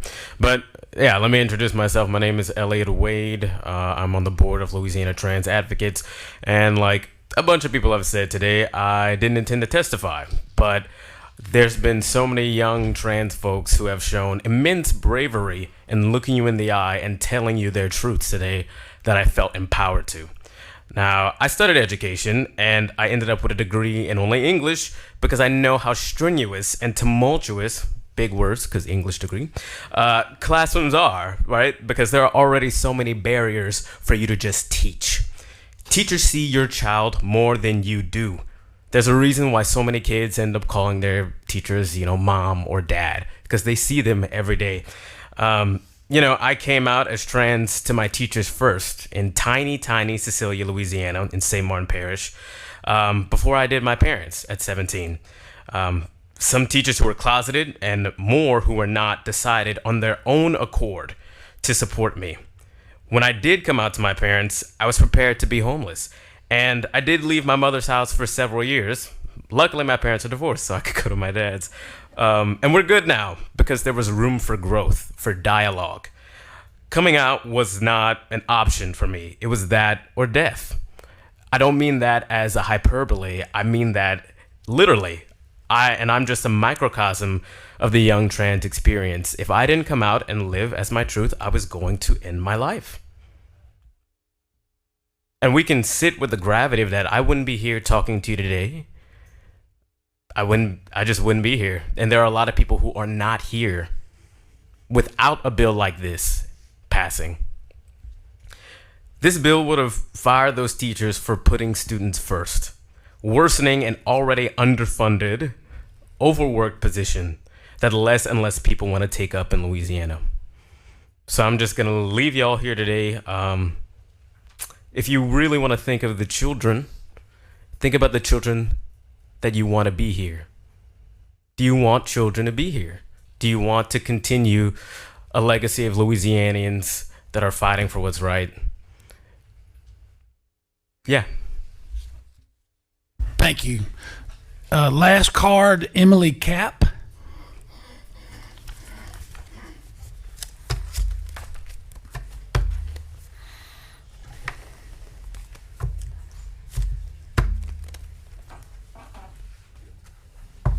Hi, y'all. My name is Emily Krupp. I'm sorry, I know my handwriting's a little rough. I get it. I apologize. I totally get it. I am here today. By the way, I use she, her pronouns, but I really don't care what you call me as long as you do it in kindness. I am here today to ask you guys to stand against the passage of House Bill 81.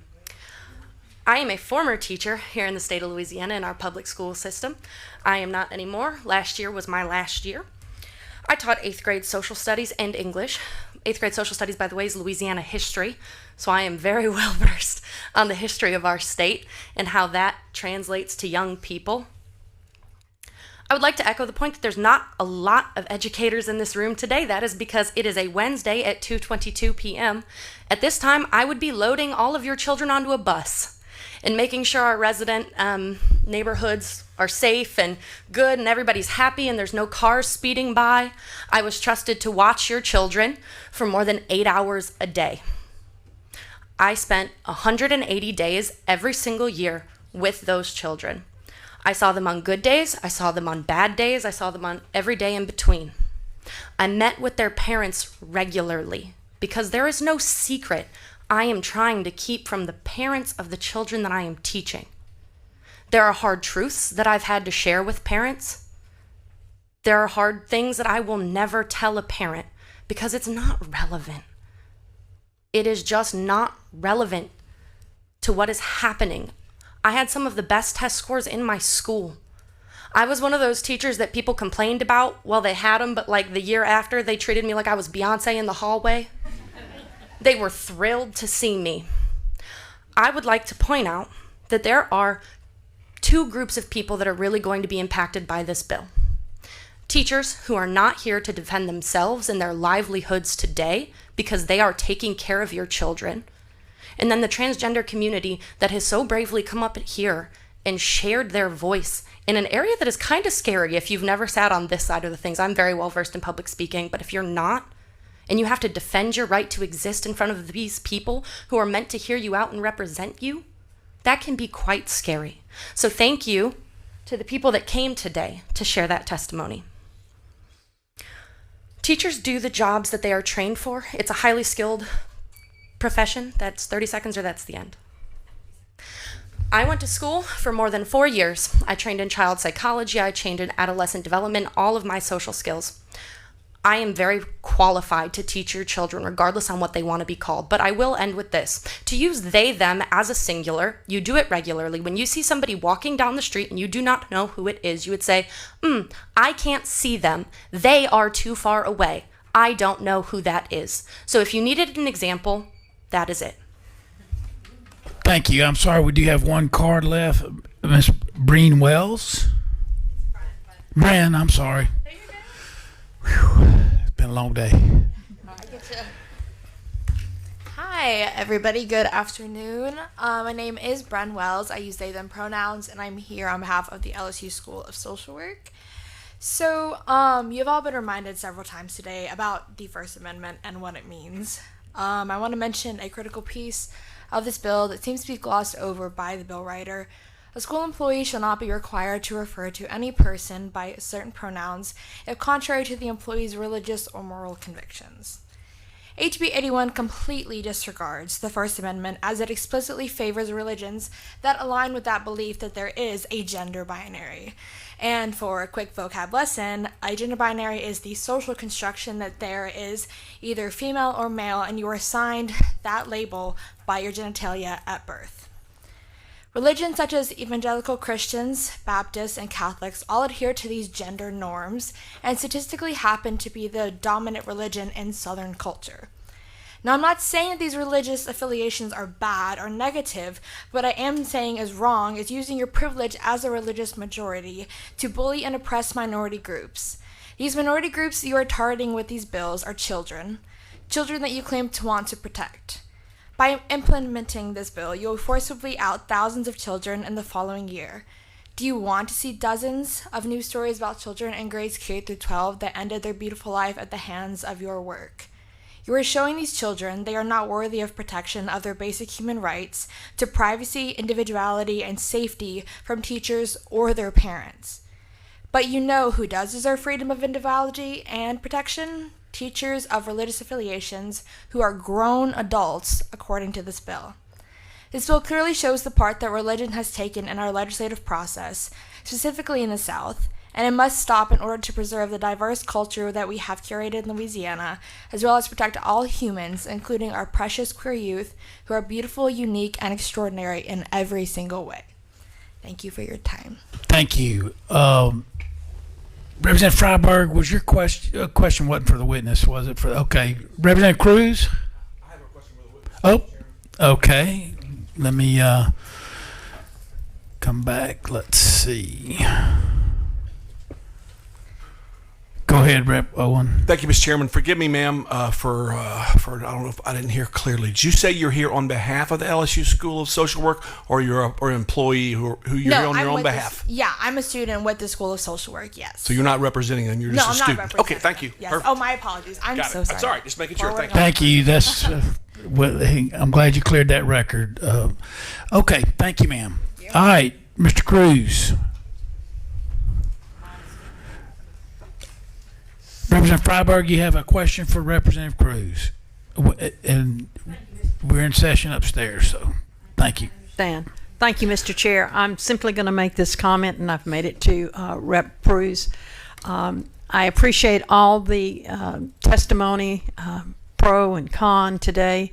It's been very powerful. I, however, do believe that this is an issue that if it becomes a problem, local districts can handle with local school boards and local policy and local school boards. I've already talked to several people who say this has already been done in their parish. So I would I have to vote against it because I believe it should be at the local level. Appreciate that. Thank you, Representative Freiberg. Representative Phelps. Mr. Chairman. Representative Crews, I had just a few questions that I didn't have an opportunity to ask earlier. On the back sheet, well, let me start here.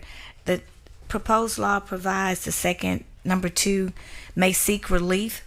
Can you clarify that for me? I'm sorry. Number 2, an individual aggrieved by a violation of proposed law may seek relief. Can you explain that? Who would that be? The last page. Line 6 there? Yeah, well, I'm seeing it on 2, but wherever it is. I'm on the Page last 3, page. line 6, I think you're talking about. I'm on 4, same thing. Yeah, I mean, this is just clarifies that if you think this has been violated, this rule, that you can the go parent to court about it, whoever that is.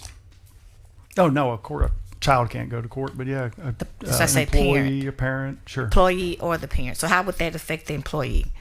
How would the employee be there? Well, just the due process of law here. If they think this somehow has taken a right from them, they can pursue relief through the courts. Okay, meaning if the parent had a problem with them not abiding because they have a way out. The employees have, in the number 1, if it's against their religious duties, they don't have to go by. Yeah, that would be an example. So if the parent got upset that they were using this exemption and they said, hey, I want to call the child according to the birth certificate, and the parent said, well, I've given you a letter saying you can call them by something else, and they use their religious or moral convictions, then it could be vice versa. They could go to court over that. Okay. Sure. Both.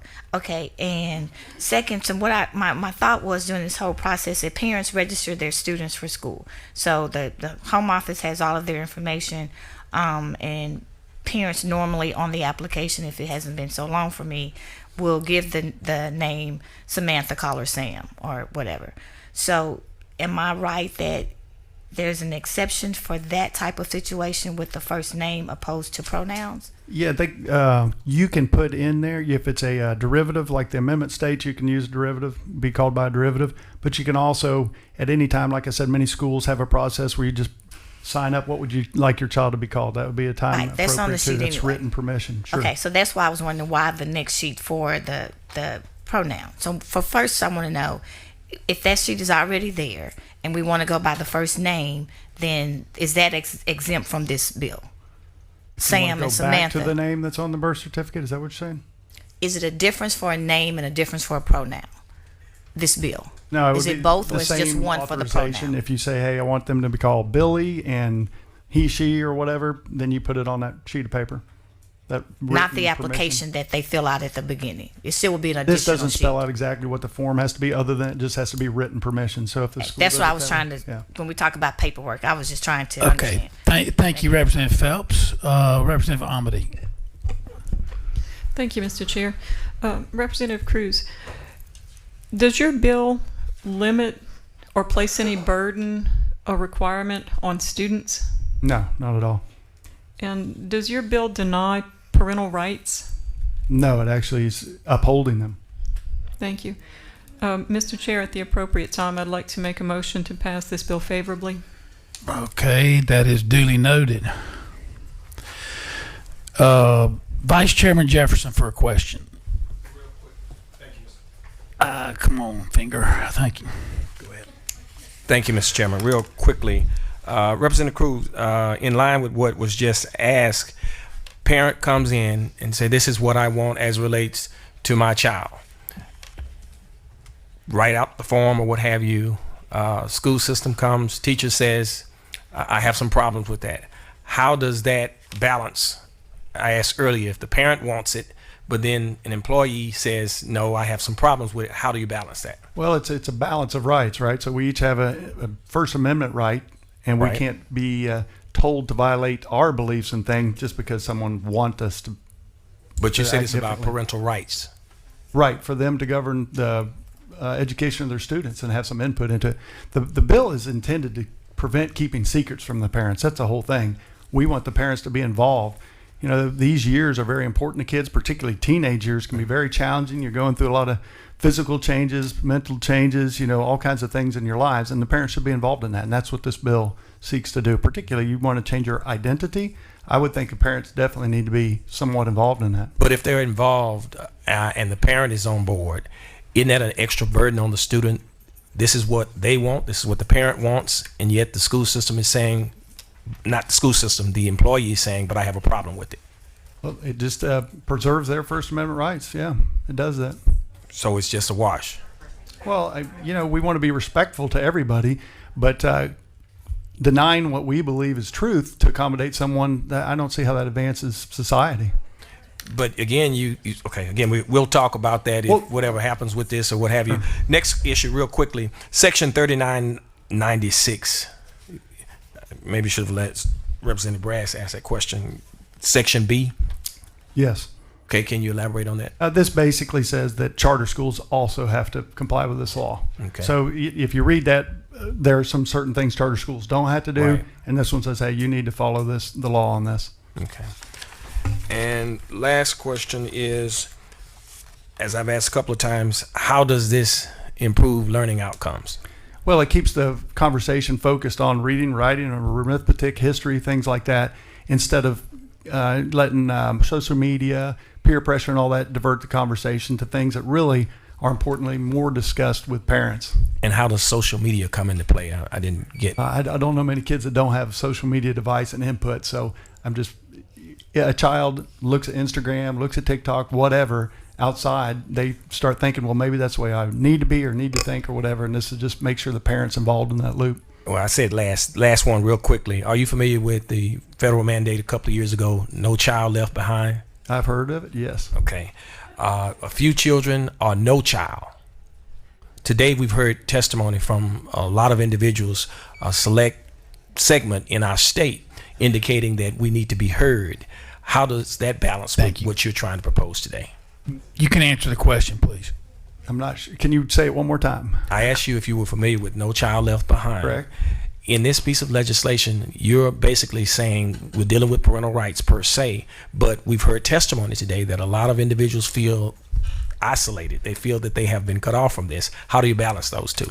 Well, unfortunately, a lot of times disagreement gets cast as hate and whatever, and that's not what this is. There's a difference in opinions, and the parents I talk to, the educators I talk to, think they should be, the parents particularly, involved in the child's upbringing and know what's going on at the school. So that's really what the bill's about. Oh, whoa. That, ma'am, whoa.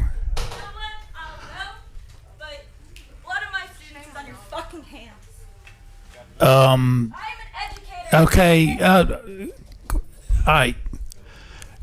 Are you through with the answer? Yes. Okay. Thank you.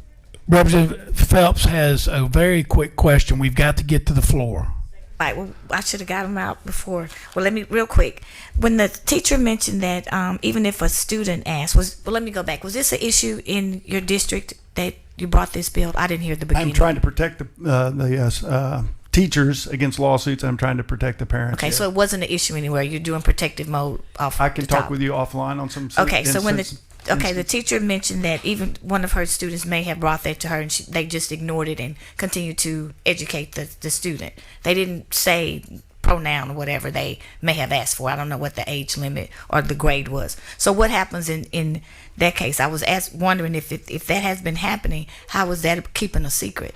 If a teacher never acknowledges it, what's the need for the bill? No, the need for the bill is if Susie comes in and tells the teacher I want to be called Billy, and the parents at home don't know. But this teacher ignored it in that case. So what's with this teacher? So the teacher used the given name from the birth certificate instead? The teacher ignored the request of the child. I don't know what grade that was or the age. They ignored it. They continued to teach. Was authorized by the parents?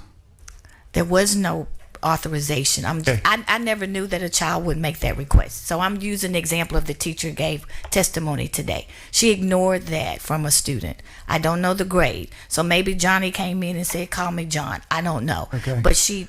In this case, the teacher would simply, or either So there talk wasn't to a the child and say, problem hey, if there. you want to be called that, can you have your parent just sign a written permission slip? Okay, and I'll but do there it? was no violation with the ignoring of that and continuing to teach the teacher, teach the Not at student. that right? point, no. So that's why some was saying it's not a reason for the bill. That's what I was trying to say. That's in most cases, since it hadn't been a problem across the state. Yeah. Thank you. Thank you, Representative Phelps. Vice Chairman, you have another question? Okay. You may put you on the mic. Okay. Representative Brass, you have a question? One quick question, Mr. Chair. Appreciate it. Okay. So we sat through 4 or 5 hours of testimony on today with 2 bills that's similar. So I guess my question is, and as not a lot, but a few of the presenters that came through today, they were actually teachers. So if we have the scenario to where there's a trans teacher that's wanting to be called her or he, and he wants the student, so what should the student do at that point? That's not covered in this bill. I may be happy to talk to you about another instrument, but that's not covered in this bill. Okay, and I asked that question because it almost has the same effect as far as the student wants to be called out his name, as far as the teacher called him, then vice versa. If the teacher is a trans, and we still having the same impact on the students to where we are doing some gender identity. So just want to kind I of see put your that point, but on- that's on just that. not part of this instrument. Yeah. Thanks. Thank you, Mr. Chair. Thank you, Representative Brass. Vice Chairman, you wanted the mic, or? That's okay. Okay. All right.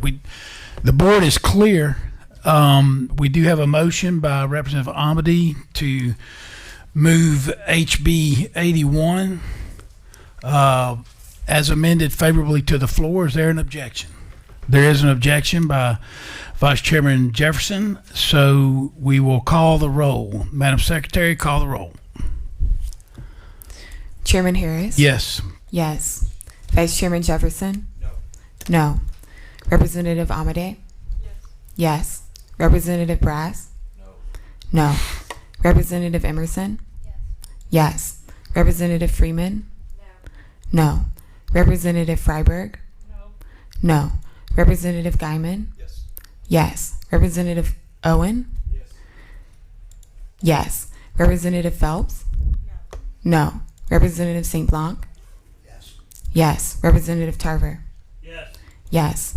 7 yeas, 5 nays. How much? 7 to 5. That HB 81 will be moved as amended favorably to the House floor by a 7 to 5 vote.